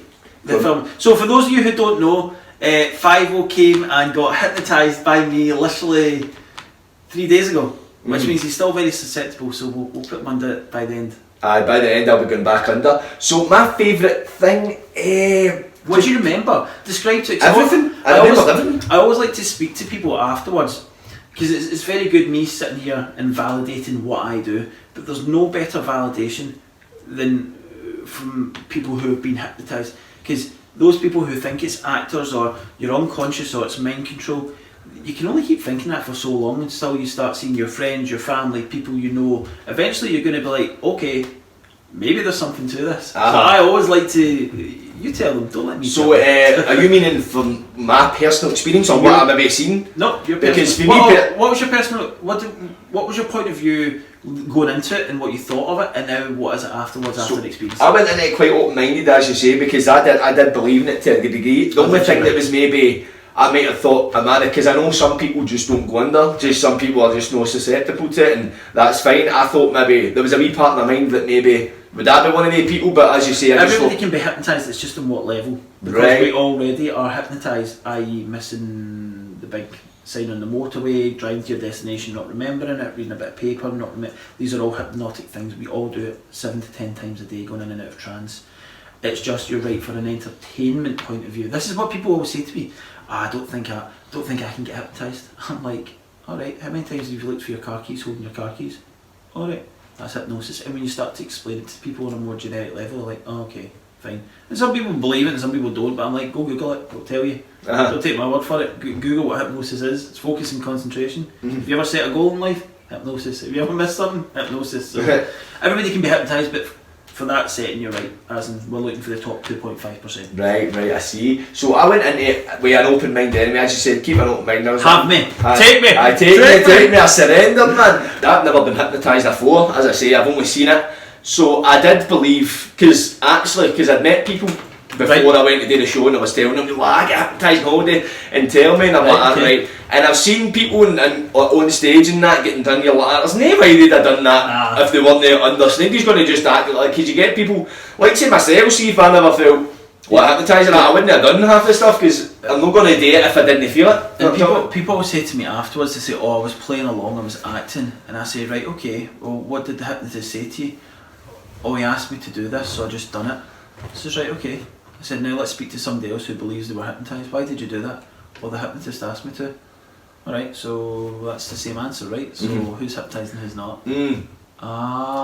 Why? Because hypnosis doesn't feel any different. People say, what does it feel like? It doesn't feel like anything. It just feels like what's meant to happen for you will happen for you. It's different for everyone. And you won't believe the amount of people that say, I wasn't unconscious, I could hear everything around me. I'm like, yes, I've told you that, yes, that's what happens. You don't go unconscious, I don't take away bodies down the back alleyway, it's not how it works. The out of body experiences of that. I know, that's it. That's because even you said that to me beforehand, because see, you didn't explain, you're like, listen, you're just more agreeable as such, it's more, you're still conscious, you're still aware of what's going on, and if you... I'm like, dance, you're like, aye, that's a great idea, I'll do that. Exactly, because some of the stuff... That seems like such a good idea. Because I was actually at one point worrying, like, I hope he doesn't tell me to strip, because I'm going to do it. I remember, like, I hope he doesn't, and it was because, and I compared it to, see when I was under, when I was in the sleep mode or whatever, however you call it. Sleep mode. Sleep mode. So your vacuum. I was on fast mode, sleep mode. I was on airplane mode. Car mode. But I was, see when I was under, I felt like I had sleep paralysis, see that way, as if I wanted to move but I couldn't. You just chose not to. And there was times there, I was thinking, I hope he comes running and wakes me up, because I'm not going to be able to do this. I was kind of getting a bit freaked out at times. It did feel like sleep paralysis. That's how, like, at one point I slid down the chair and hit the ground, because I felt myself doing it, but I was just, as you say, you were saying, let yourself fall into a sleep, and I just done that. I literally said, I think the phrase I used was change your position as much as possible to make yourself more comfortable. And you must have just decided that, I'll just be a sloth and slide down. I didn't hear that. I just heard that. Did you just hear? Just sink into it, so I sunk like the Titanic. I hit the ground, man. I was kind of, at one point I was like, my back is killing me, and I hit the ground and I was like, right, that's me flat out. But you find as well, like, people, I need to keep a constant rapport with volunteers from staying hypnosis. If I was just to put you to sleep and say nothing, you'd wake up 5 seconds later, you're all by yourself. You need to keep that constant rapport. So people will say to me, well, can I get stuck in hypnosis? No, you can't get stuck in hypnosis, it's impossible. Nobody's ever been Nobody's ever died from hypnosis. Nobody's ever been hurt in hypnosis. People hurt themselves, not hypnosis hurts people. So that was the thing I found in myself, where I went into it with an open mind, but for the get-go, when you done when the one that was like, you've got the hot air balloon, taking your hand up and that kind of stuff, I felt it, then I was like, for the get-go, I was like, right, this is working. Then I was sitting next to Davey, and we're going to do that again today. That visualisation exercise is amazing. I'm going to show you a different twist on it today, but... Oh, really? I'm curious. See... So my plan today is to hypnotise you without even coming to touch you today. Really? Do it right for here. Right, that's brilliant. See, I've been pure stressed at my nut all day. Do you think you could do another affirmation for me? Of course, what would you like? Just to have, I don't know, have a good day. Could you do that? Absolutely. Have a good day, have a great day, be positive or something. 'Cause I felt myself quite negative. I don't know what it is, it's past me. What's making you feel negative? I don't know. I just felt... just patch the podcast, let's just have a therapy session. Exactly, that's some promo for you. I know. But I felt pure just stressed. I've just got a lot of stuff I need done, and I feel as if I've got too much in my plate now, and I'm just feel my head's kind of exploding, mate, and I feel just a bit drained. Okay, cool, no worries. And have you wrote a list down or anything to prioritise and see where you want to do things?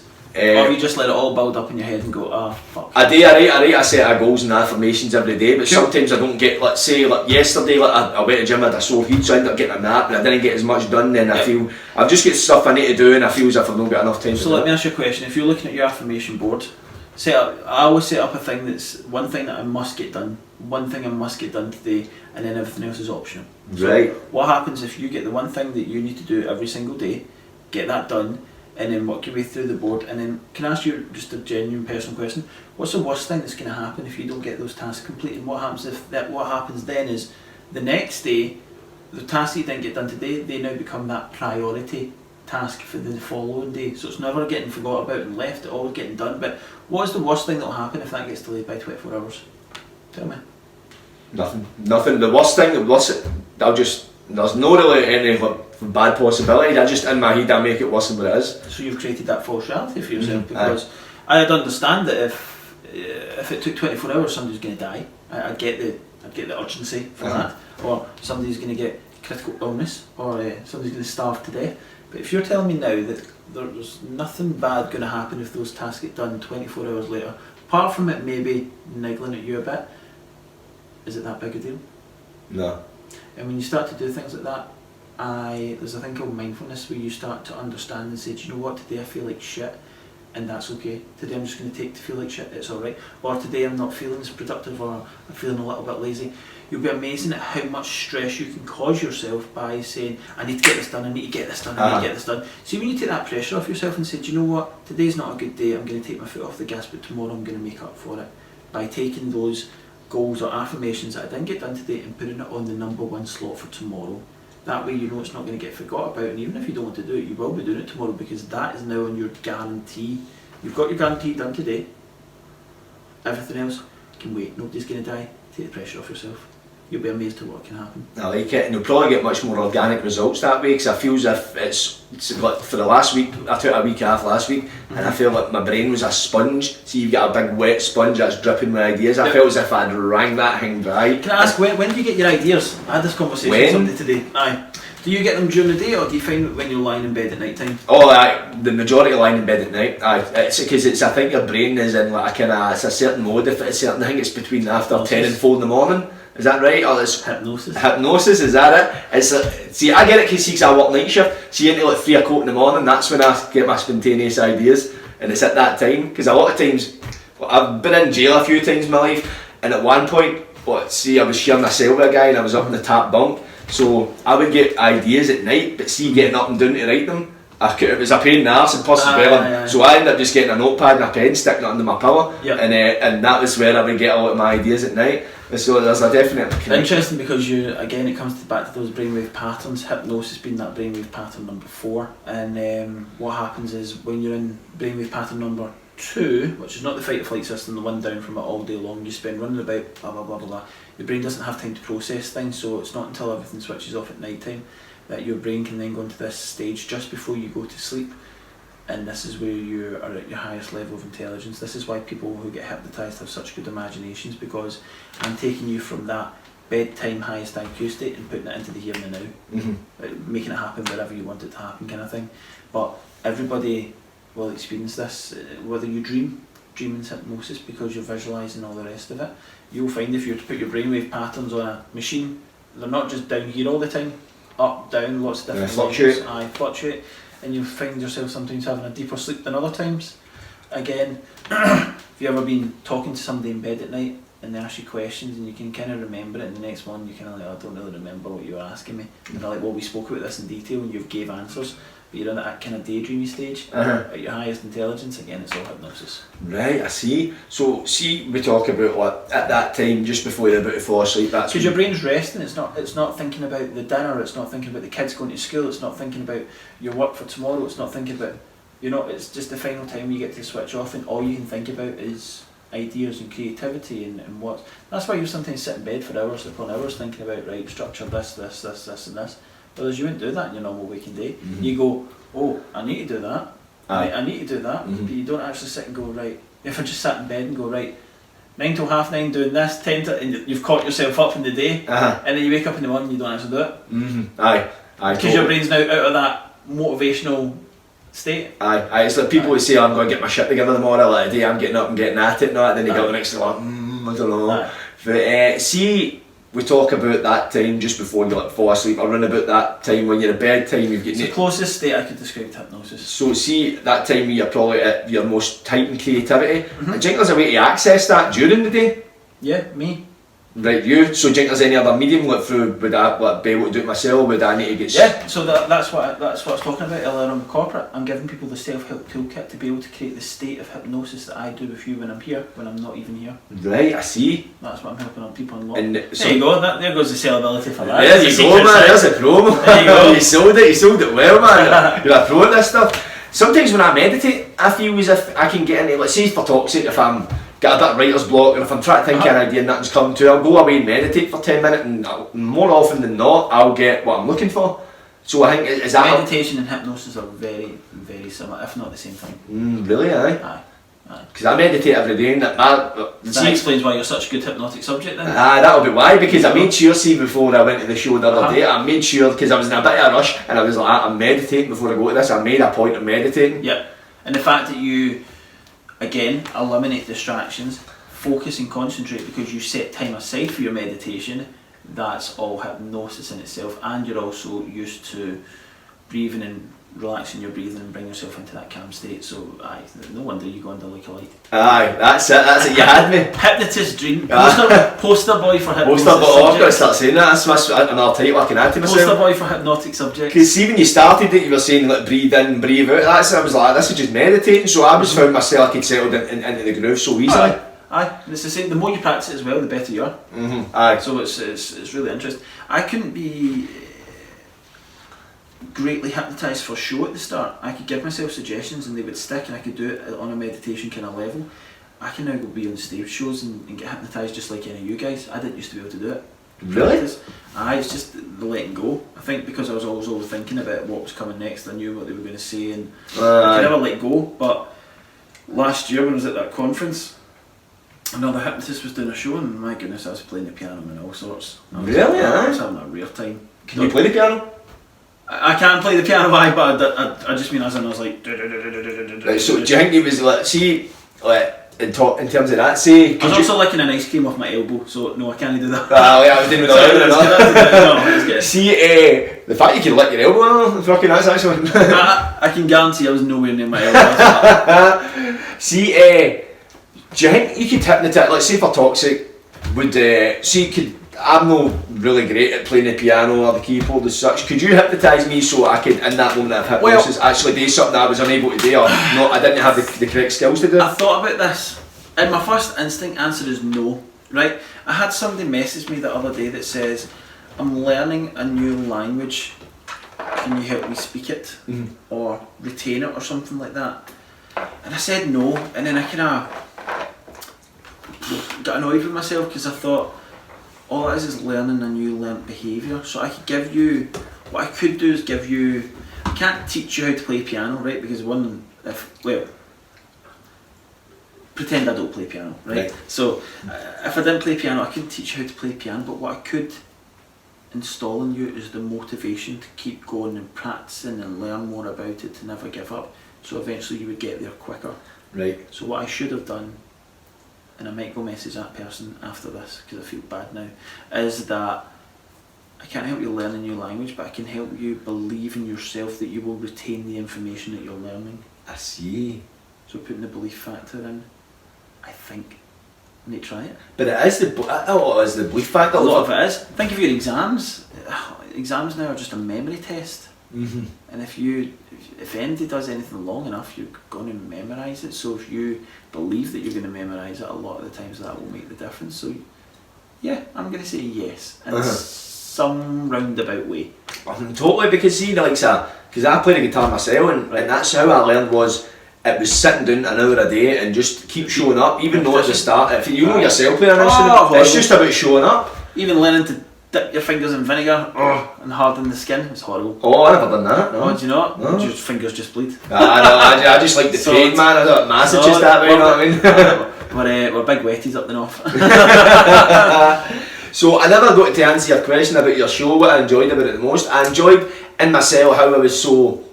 I just liked the fact when I was under it, I was so open to stuff, and it was like stuff I wouldn't have done before, and I liked it was great because I don't know, it's Nice to let go. aye, but it was nice to relax. It was like, and the fact you took all the phones away, there's no distractions. It was, you were alone in that room, and I feel everybody that went in there, they didn't know many people actually knew each other, maybe knew through online that, but after it we all kind of felt as if we connected. I was like a family. Aye, that's exactly how it felt. And there's been chats of let's host a premiere. Aye, I hope it And happens. it's been the camaraderie is great. And as you say, it's we were speaking about earlier about keeping your circle close and people not getting used. But when you surround yourself with people that are doing better than you in the industry, and that I consider everybody in that day to be more highly recommended in the industry than I am, what a privilege it is to be sitting here speaking to you, to be hypnotising some of these people with a crazy amount of followers. Amazing. Again, it comes back to networking. Oh my goodness, if I could give MD a bit of advice,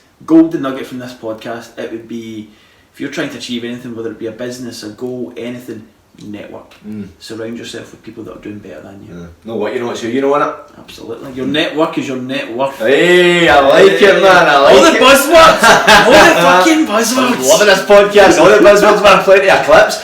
So the buzzword. That's it gave me the buzz as well, because no buzzword, the buzz. But see, when I was in there, because a lot of the people get like 1 million followers, hundreds of thousands, and I'm like, right, I need to get my finger out, man. I want to start. It gave me a buzz to start posting more content, because sometimes I'm kind of you get complacent with it. You plateau. Sometimes, because I used to put myself under the pressure, going, I need to do 3 videos a day, and all that shit to get the algorithm going. Then at that point, it was getting to a point where I'm not enjoying this, and I'm trying to keep the enjoyment in it.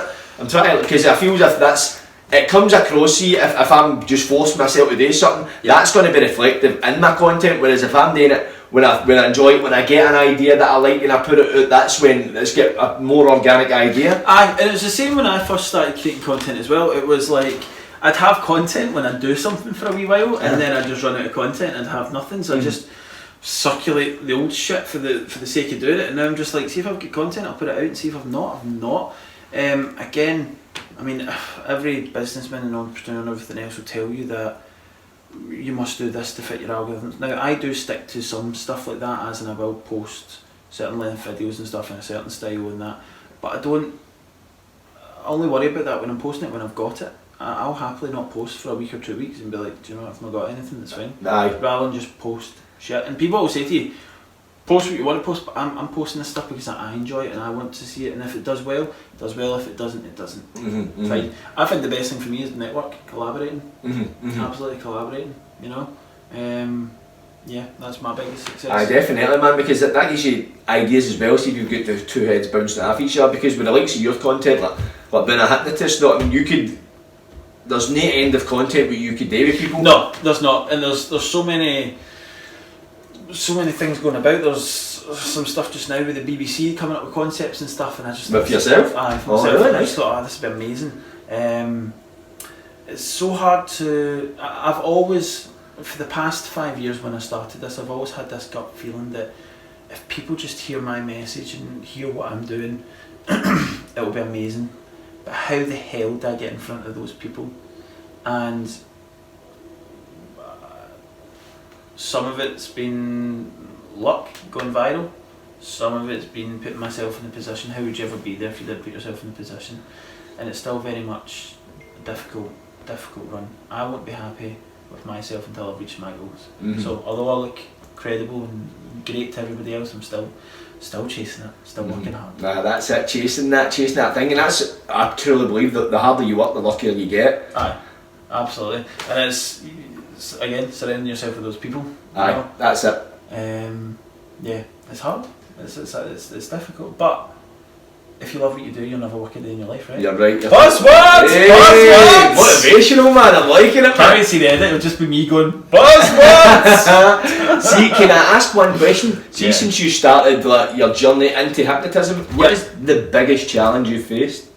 Stereotype of what people think it is. Theatres didn't want hypnosis shows. The places where I wanted to do my hypnosis shows, people didn't want it.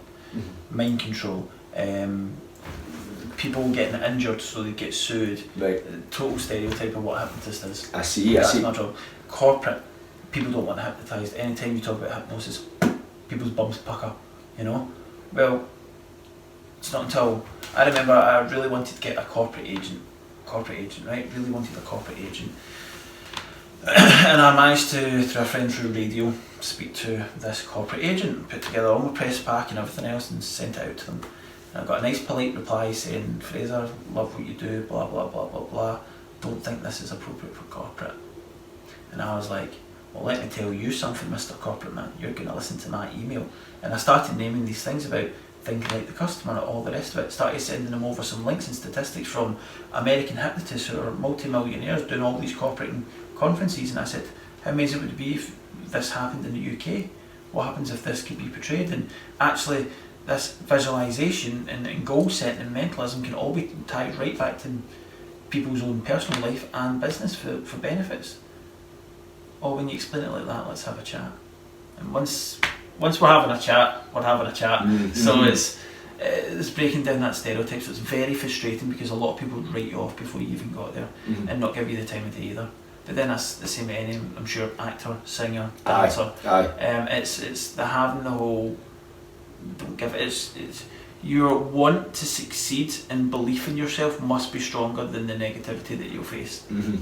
Because it's hard. It's hard when you're nose, left, right and centre. It's hard when you're working a 12-hour shift, coming in, no sleep, getting up, doing other stuff, and then the last thing you can be arsed doing is sitting there editing a video for 6 hours or prepping stuff for clients or cleaning the house for 3 hours because I've got a dog because I want to have one client that day on my only day off, and giving up social events and social times to meet the needs of other people, and going and doing all these stuff like networking events which mean absolutely nothing, and you meet absolutely nobody and you feel it's an absolute waste of time. Not giving up and just keep going and going and going. Eventually stuff happens. I couldn't believe it. It was my very first, I think I had TikTok a wee while ago, but my very first video after doing the Gary Falls thing, I just posted it and it just went off itself. People say, how'd you go viral? I've not a fucking clue. Not a clue. And then how did I get another almost 20,000 likes, another video and another good few 100,000, but not a clue. Then I posted another video and got like 30 likes. So I'm like, and I read into the TikTok algorithms a little bit. They hook you in because it's every so often videos they'll give you a good one and then they put you back down, so you get that high and that low. My advice is don't worry about it, just put it out if you think it's good. Put it out. Now don't get me wrong, everybody likes to go check on their phone and see check back, look at the views. And it's like, oh, here's the numbers going up here and it's brilliant. And honestly, in the last 3 weeks I think I've gained about 7,000 followers on one platform and another 3,000 followers on another platform, and it's great, but it's not going to be like that forever. It's not going to be like that forever, so post as much fucking content as I can. And then see in 2 months it's all downhill for here. Back to Aldi. Aldi. Wish you could hypnotise people nowadays, I suppose, isn't it? People say to me, is hypnosis fake? I'm like, well, I've been faking it the past half a decade and nobody's caught me yet. Good fake. See, you talk about like you've dealt with a lot of rejection, a lot of time you've put into it, and it's no. How did you develop your self-belief to the point where you kept pursuing it? What did you keep coming back to in your mind? Kept visualising myself on a theatre stage. Right. Kept visualising myself having a theatre show, and that's my dream. And I suppose my dream was obviously I used to do theatre when I was a little boy. I just kept visualising, like I can just see myself there. I thought, there's nobody else at my age, Scottish. Now Americans and all the internationals love Scottish accents. Being albino, I just had this unbelievable vision of that there's no way that somebody who's Scottish and got a disability and had this hardship and this amazing story to tell and develop this amazing, what I think, kick-ass presentation for corporate and therapy, who a lot of people can relate to. And you see, I just kept thinking, you see all these STV appeals and BBC appeals and people who have came from rags to riches, and I just thought, if I work so goddamn hard and I perfect my art that I know I'm good, adding those things can only be a positive. And it didn't matter, I was 2 years in and everything was a no. Everything was not interested, but I still believed in it. I created a dream for myself, and I'd never had ambition before. And I suppose I was chasing that feeling from that very first show. And my dad unfortunately was diagnosed with cancer last year, and he said to me that if anything ever did happen to him at that period, that he just wanted to be around enough so he could see me achieve my dream of being on a theatre show. And I have my first theatre show this October.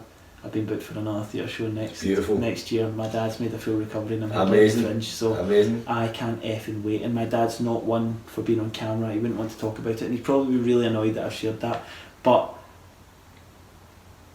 he has been such a backbone. My mum as well, financially.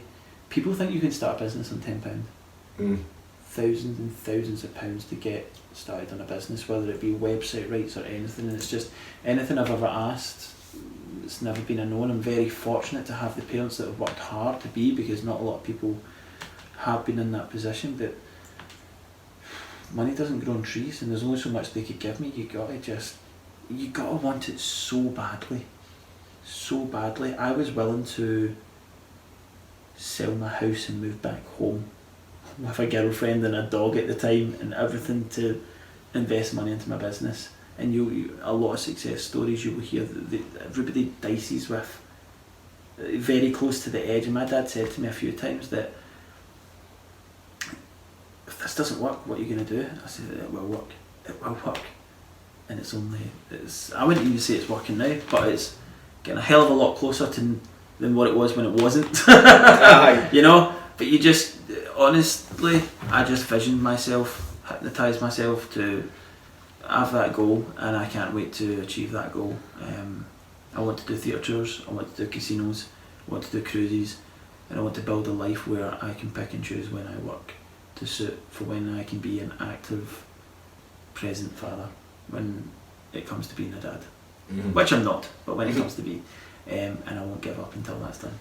You're definitely, if you're no, even saying you're on your way to it, I'd say it's no far off right now. I was actually surprised when you tell me you're not actually there yet, but I think once you put in all the hours of getting unnoticed, and I'm not saying you've not been unnoticed, but on the larger scale you're aiming for, I'm still very much, don't get me wrong, I'm still a very small fish in a big pond. Aye, but you're tiny. I'd say you're a big fish, you're just a big fish that's not been seen yet, you're that shark. I'm a big fish that's not been to the gym since fucking Christmas. You're a big shark behind the reef, once you pop out, man, they're all going to show you. A big cauliflower. I know, and I appreciate that, but again, I look up to people like you guys. Like, look at your setup here. This just blows my mind when you guys putting out such amazing content like this. Yeah, to go from that little boy who nobody knew his name in the corridor to being featured in the paper as the hypnotist that beat the bullies to become a stage success, and to read that Scotland's answer to Derren Brown. It's heartwarming, you know, and it's things that I'll frame. I'm not egotistical, or at least I try not to be publicly egotistical. But it's moments like that I can be proud of myself, you know. And I'm doing it all here with all my pale skin, white hair, rocking it. So be yourself. The best thing you can be is unique. Because if you're the first to do something, odds are you're going to be successful at it. Totally. That's exactly it. I love it. I love that mantra. Can I just ask, see, you talk about your past, and obviously it did affect you, the trauma for getting bullied. Would you change it? No? If you could go back? Oh, would I change getting rocked and bet up and jumped it? Would Oh, you no, change- no, I loved it. Second portion. No, I know what you mean. Would I change it? It's weird because my first thought process is to say no. I don't think I would be as determined and as inspired as I am today if I didn't go through that. I've made mistakes. I'm not a perfect person by any means at all. And my only regret in life is that I didn't find this sooner. I didn't get a grip on life until until I was like 25, 26, and now I'm 28. Oh, this only started when I was 23, seriously, for the past 5 years.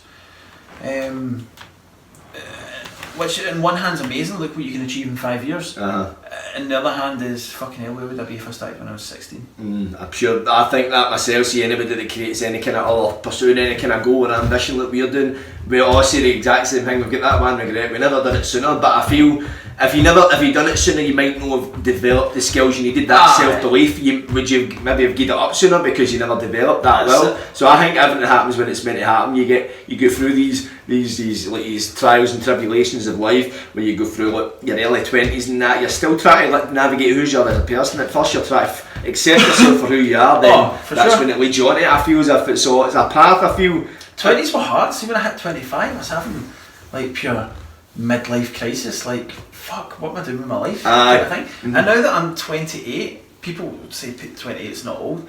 I honestly feel when I'm in the closer part of it, I always envisioned myself having a family, my end house by now, engaged, you know. Whereas I'm like cost of living, like paying the lecky, like the dog's eating better than I am, you know what I mean? Like it's at least the dog's eating well and the lecky's fine. Let's look at the positives there, man. I often say to myself, what if this doesn't work out? You're fucked. And I go, it's going to work out. That's the beauty of it though. It's going to work out. If you knew it was going to work out, it'd be boring, wouldn't it? It's even known, because I look at it. See if you could sit here and tell me right now it's going to work out, I'd kiss your shoe. Right. But nobody does. Aye, that's the thing though. It's exciting. I like the because you don't know. And that's because if we had it preordained, we knew you're doing this route, it's got to be successful. Aye, great, but the person that goes down when they don't know, they're taking that belief in themselves. That's a true mark of character. That gives the story that extra bit of fucking speciality to it. And what success is to me might be different for you. Nah, you're right. I don't know if you've ever seen this, right? If I said to you just now, I'd give you £1 million, £100 million right this very minute, but tomorrow you die, would you take it? No. If I said to you, I will give you £100 million, but your mum or your dad or whoever was close to you brought you up dies tomorrow, would you take it? No. If I said to you, I will give you £100 million, but you need to go on a secluded desert island and never speak to another person, would you take it? Forever? Forever. No. Now, people say that money motivates people, and I've done this in the demonstration to the thing, but what you've understood is that money's not more important than your health. Money's not more important than the ones that you love's health, and money's not more important than having the ones you love around you. So success, in my eyes, if you've got those things, you already have it. You know? So, nothing wrong with aiming higher, but don't be disheartened with the success that you already have. Crazy, right? Isn't it? We're all aiming for money, like money, cost of living, money. And it has a major factor, but take away all that hectic stuff, take yourself out of that brainwave pattern 2, put yourself into brainwave pattern 4. And how often do you reflect and wake up in the morning and say, I'm grateful for this today? We wake up and we set goals as to what we want to achieve, but how often do you wake up in the morning and say, I'm grateful for today, because we don't. I write 3 things I'm grateful for every day on my affirmations. The hypnotist done there. It's not there. It will be in a minute. It's not there, it's in my back. See that paper? It's in that fucking... And that's something I'm trying to do, because I don't... There's the proof right there. Great flowing goals, but you can see the size of my goals and how often they're ticked. I hope it's truer than your trick. I definitely was, man. It's much easier to figure out that anyway, man. Figure out what I don't get done. Should we do some demonstrations before? Aye, so do you want me to wrap it up first then do the demonstration, or how do you want to do it? You're the host. Okay, I'll just because I was only going to ask like 1 or 2 questions anyway. Go for it. I really like the Ask me quiz. one. I'm So, here. All yours. is there anything you're hoping to achieve in the world of hypnotism that hasn't been done before? I would like to set and I've tried this, but I just didn't follow the right procedures. I want to set a Guinness World Record. So I climbed Ben Lomond, which was I think was at 3,400 feet. So that doesn't make sense. Pizzas. 3,400 pizzas.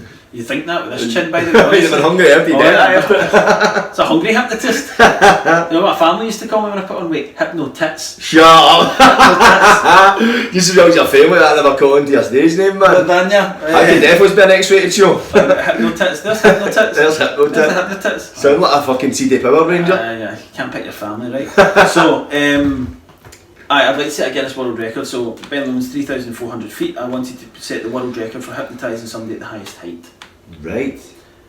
But you need to take one of the weird adjudicators with you. I didn't do that. Me and Marco went on the mountain that day. So I hypnotised somebody and I videoed it, but obviously it needs authentication. Aye, of course, So of course. when I'm dropping about 10 kilo down, stopping up the mountain. So if you'd like to come set a world record and come climb a really high mountain, let's do it. Just as long as you don't get me to do a backflip again, I should be alright. Honestly, I can't believe you just need to see this footage, it's unreal. I'm buzzing it's coming out. I wasn't sure if it was going to come out, so basically me and Ravy Davey get very acrobatic, that's all I'm going to say. It was good, and I suppose that's the testament, maybe I'm on a bit of a wrestler deep at heart, aren't What would your entrance music be? Well, I make music, so I've got a tune. I'm know Hawaii vibe, so that would be my entrance. He says it as if it's not planned, he's got it on repeat and he's Alexa! No. Alexa, play Hawaii 5-0! Alexa doesn't even know who I'm, the bastard, man. Do you want to hear me? It's like I'm surprised I'm not deposited though for a domestic the amount of times I'm shouting at him. Honestly, it's got a poster in the way in and all. Don't stick me in, man. I'm trying to keep my location undisclosed. Sitting in the middle like that. That's why I've got a wide mirror, know what I mean? Need to fit these shoulders in somehow. So this will be my last question I would like to ask you, and I ask everybody this question. So sure. we spoke about it a lot about how people's versions of success can differ. Yes. When I look at legacy is a big important thing to me because I want to build something that will stand the test of time long after I pass, to leave to people, leave an autobiography of my life, with my music, with my comedy and whatever else I want to do with my podcast to inspire people long after I go. If I were to put that question on you, what would you want your legacy to reflect after all is said and done, like life endgame? What would you like to look back and say, that's defined me or defined my life? Oh, that's a brilliant question. Thank you.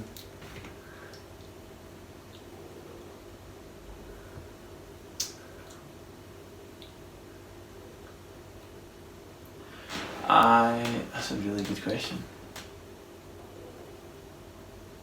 Everything about. When you're on your deathbed and you want to look back and go, I'm glad. This is what I've hoped to achieve. This is what I like. When you pass on, what do you want people to remember you for? I'd like people to remember me. That's a really good question. I'd like people to remember me for. Just because you have a disability doesn't mean you can't achieve anything else that somebody with an able body can. I think that would be the final message. And more selfishly, if you've got albinism, you stereotypically don't socialise, are a little bit overweight and you do look a little bit odd, go out there and push yourself. I used to full contact kickboxing and I'm registered partially blind. Like, go push yourself out of your comfort zone, you will be amazed at what you can achieve. So if I was to leave a legacy behind, it would be, no matter your circumstances or ability,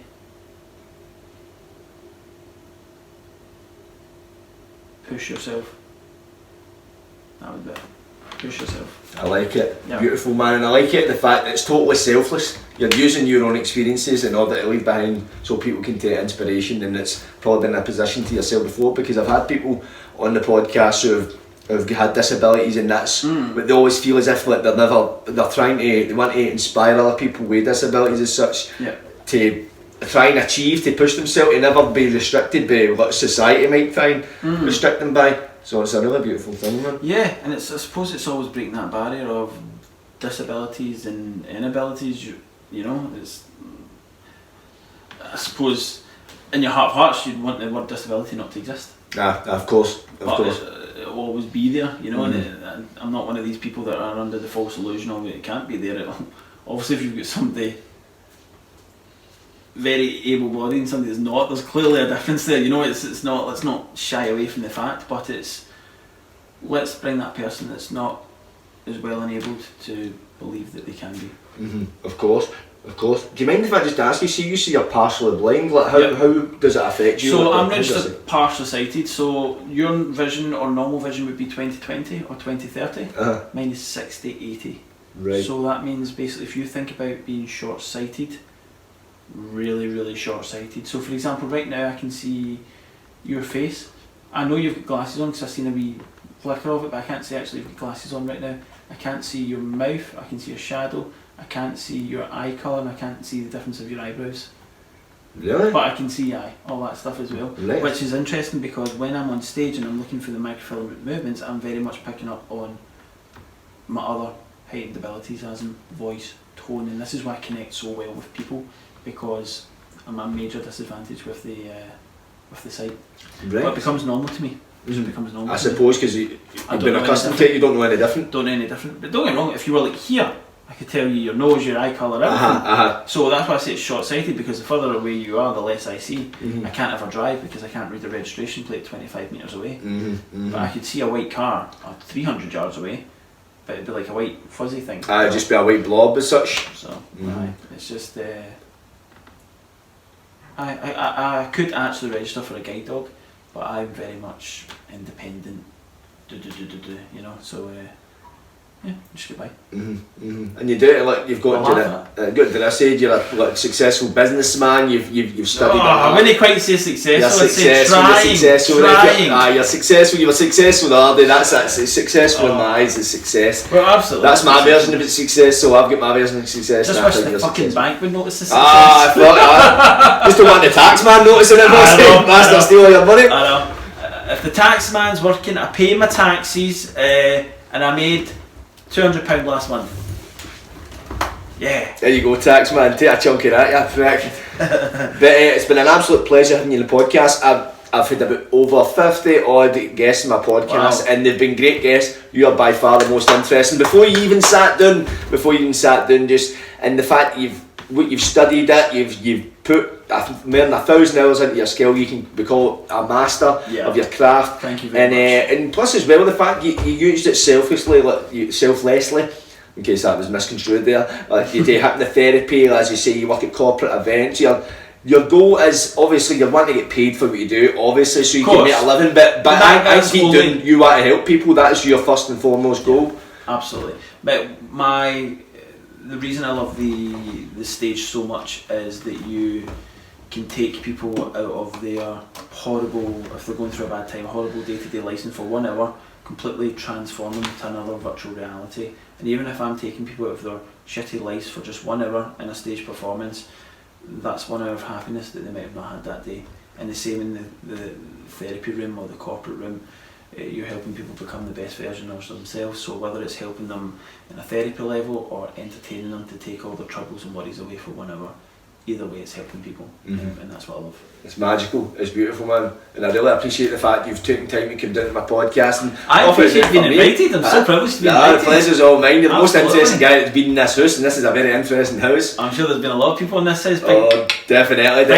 How handsome is he, by the way? Oh, thank you very much. How handsome is he? You turned up on Tuesday, and I thought, fucking hell, wish I looked like that. Oh, thanks very much, man. Thank you. I'm glad somebody noticed, man. But with white hair or else I'd get no shows. And that's how no hypnotised. I know. Speaking of hypnosis, should we find right, so how do you want me to do you need me to speak into the mic? Because it'd be good if you could speak into the mic just so the audience can hear what you're saying. So I'm after all the best moving this. You can move your mic away. So I would just, how do you want want to do an outro quickly just so you can So I was going to. Do you want to do after it? I was going to do it after because I would usually Yeah, ask no you worries. if you get anything you want to promote. So I was going to show the demonstration. Let me get my list out. Jesus. And, unless you want, because I was going to do the demonstration, then you can promote your show. So it's been a bit stressed today, a bit demotivated, man. So if you could just give me a wee spring my step if possible. But you're the Easy man. peasy. You take it away. Boys, So let's take my glasses off. I'm alright. Absolutely, just for health and safety. Yeah. Yeah. So, just to confirm, we always need to ask somebody if you are ready to go into hypnosis and if you want to be hypnotised. I'm ready and I want. Excellent. Move your microphone away and then just let me do all the work. Okay. So very similar to the other day. I can do this very quickly, or I can do it without even touching you. Yeah, let's just do it without even touching you. Let's just put out your left arm for me nice and fast. Put your right arm onto your thigh for me. Excellent. I want you to find a spot in the back of the room. Take a deep breath in and out. Take a deep breath in and out. One more deep breath in, and on the exhale close your eyes now. As you focus on the sound of my voice and the sound of my voice only, I want you to imagine right now, Jordan, that we're tying that ribbon that you had on Tuesday around that wrist again, and only this time this ribbon is going to be even tighter and it's going to be even shorter, and that balloon's going to be even bigger. And in fact, you've not got one balloon, you've got 1,000 healing balloons in this wrist. And what you'll discover now is when I click my fingers, those healing balloons, so vivid and bright as it was before, because as you know, once you've been hypnotised before, it goes twice as fast and twice as deep. Those balloons are going to start to lift and rise and lift all on their own now. Start to feel that arm pulling and tugging and pulling, getting lighter and lighter and lighter. That's right. The lighter it goes, the more your hand lifts up, the lighter it gets, all the way up high into the sky. And every second, Jordan, with your eyes tightly closed, I'm going to count to 3. When I count to 3, we're going to cut that balloon away. That arm's just going to drop right into your thigh. Your head will drop with it, nice and safe and secure, staying in your chair. And you enter this wonderful sense of relaxation. Nod your head if you understand. Excellent. 1, 2, 3, sleep. All the way down, deeper and deeper. The deeper you go, the better you feel. The better you feel, the deeper you go in every way, shape and form. That's right. You can just, with your eyes tightly closed, make yourself as comfortable as you want to get and as relaxed into the chair as possible. You can just sit back into the chair now, with your eyes closed, sink and drift and float, and just allow yourself to go back into that wonderful state. As I count down from 3 all the way down to 0, allow yourself to drift with every number. 3, deeper and deeper, 2, and 1. That's right. Excellent. Good. And the next time any suggestion I give you for the next 5 minutes, we'll go into the deepest part of your subconscious mind. The deeper it goes, the better you feel. The more suggestions you follow, the better you feel, the deeper you go. Nod your head if you understand. Excellent. Anytime I say that word sleep, you'll instantly, immediately go back into this wonderful state of relaxation, but twice as deep, Jordan. Twice as deep, twice as fast, and twice as more relaxed. But for just now, you're going to pop your eyes open, twice as deep into hypnosis, feeling fantastic in every way, shape and form. 1, 2, 3. Eyes wide awake. Excellent. How do you feel? Good. Feel good, aye. Focus on that spot. Take a deep breath in. Sleep. All the way down, Jordan. Just let it go now. That's right. Just let it completely go deeper and deeper and deeper. The person I'm talking to now, Jordan. The next time you open your eyes, you're going to mysteriously hear a ringing noise coming from your sandal. And you'll discover, Jordan, actually the strangest thing has happened. I've actually slipped in the world's smallest mobile phone into your sandal. And the next time you open your eyes, within a couple of seconds, you're going to realise that somebody's calling you from your sandal, and you're going to answer it, and you're going to have that phone call. It's going to be actually a very important phone call, and it's going to last for 10 seconds. It's going to be a business one, and you'll have it there in the chair, but you'll apologise because you're in the middle of a podcast, and ask to phone them back. As soon as you put your shoe back on that sandal, this will just keep repeating. The more it happens, the deeper you go, the better you feel. Next time I ask you to open your eyes, your shoe has now become your mobile phone. 1, 2, 3, eyes wide awake. Excellent. Well, this has been amazing. I heard ringing earlier on, but I don't know if it was my phone or whether it was... My sandal. What is it? My sandal. Hello. Oh, who's that? John. No, I'm doing a podcast, mate. No, I'll phone you. Aye. I'll phone you back. Can I phone you back? I'll phone you back, mate. Sorry about that. So what happens? So where'd you get that phone from, by the way? Sing, it's fucking. Just a second, keep phoning me back. Hello. Aye. Right. Right. I've got a delivery for DPD coming. So it's just I've got a phone. I've ordered a phone for the podcast. So mate, aye, just leave it at the door. Leave it at the door. Aye, at the door. Right. Cheers, mate. Thank you. Next time you put your sandal back on, it happens with both sandals. 2 phones now. Right. So anyway, we're talking. Can I get this? Can I get this? Can I get this? Hello. What is it? Hello. Right. No, I've registered this TV license. TV license. See, right, I registered as no needing a TV license. No.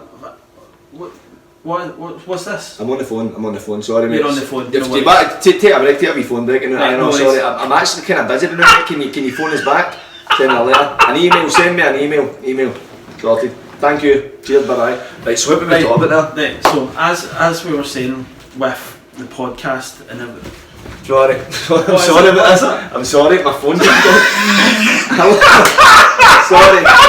Mum. Take a deep breath in. Sleep!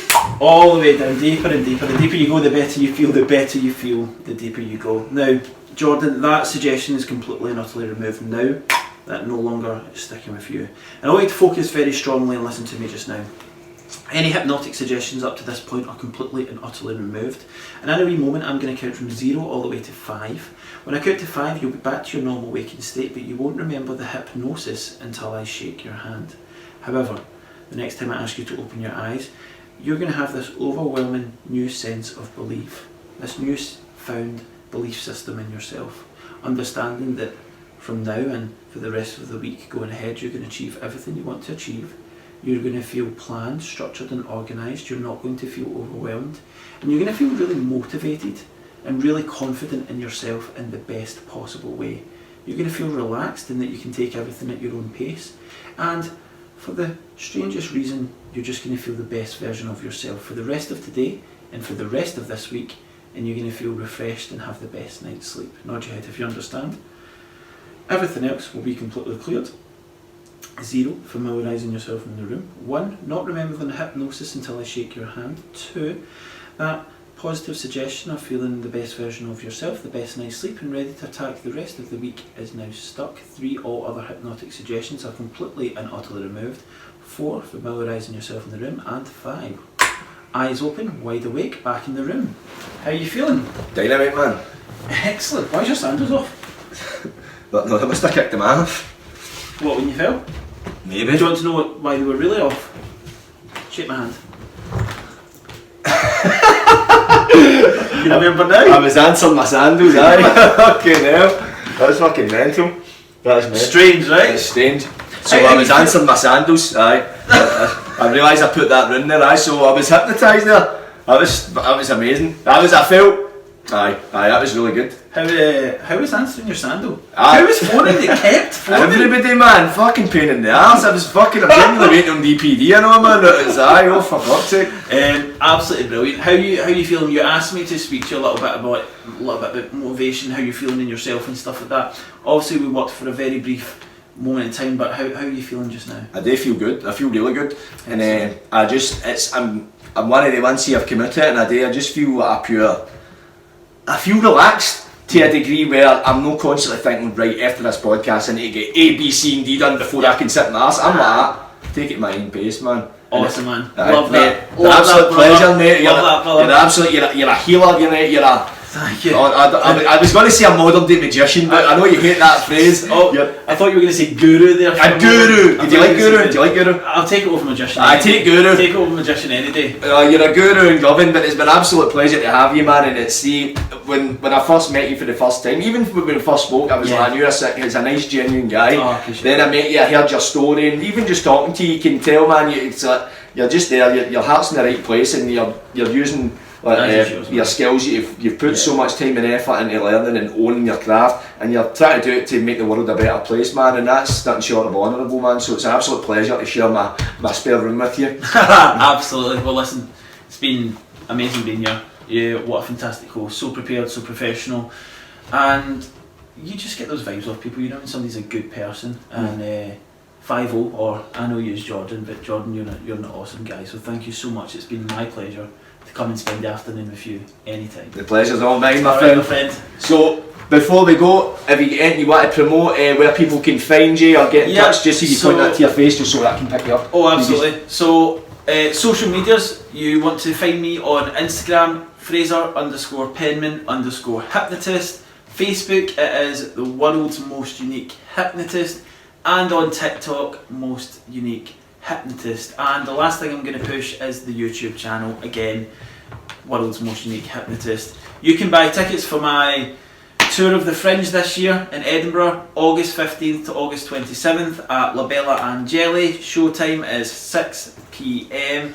Tickets are only a tenner. Come down, support it, let's put Scotland on the map and come see some extraordinary things. 5 will be there. So I'll be there with bells on, putting Scotland on the map with the big man himself. But it's an absolute pleasure, mate, and I look forward to see what the future holds for you. And I know for a fact, I don't need to be a hypnotist, I don't need to be a fortune teller, I know it's going to be right. You've got amazing editing skills, so let's see if I can click and you can just make me disappear.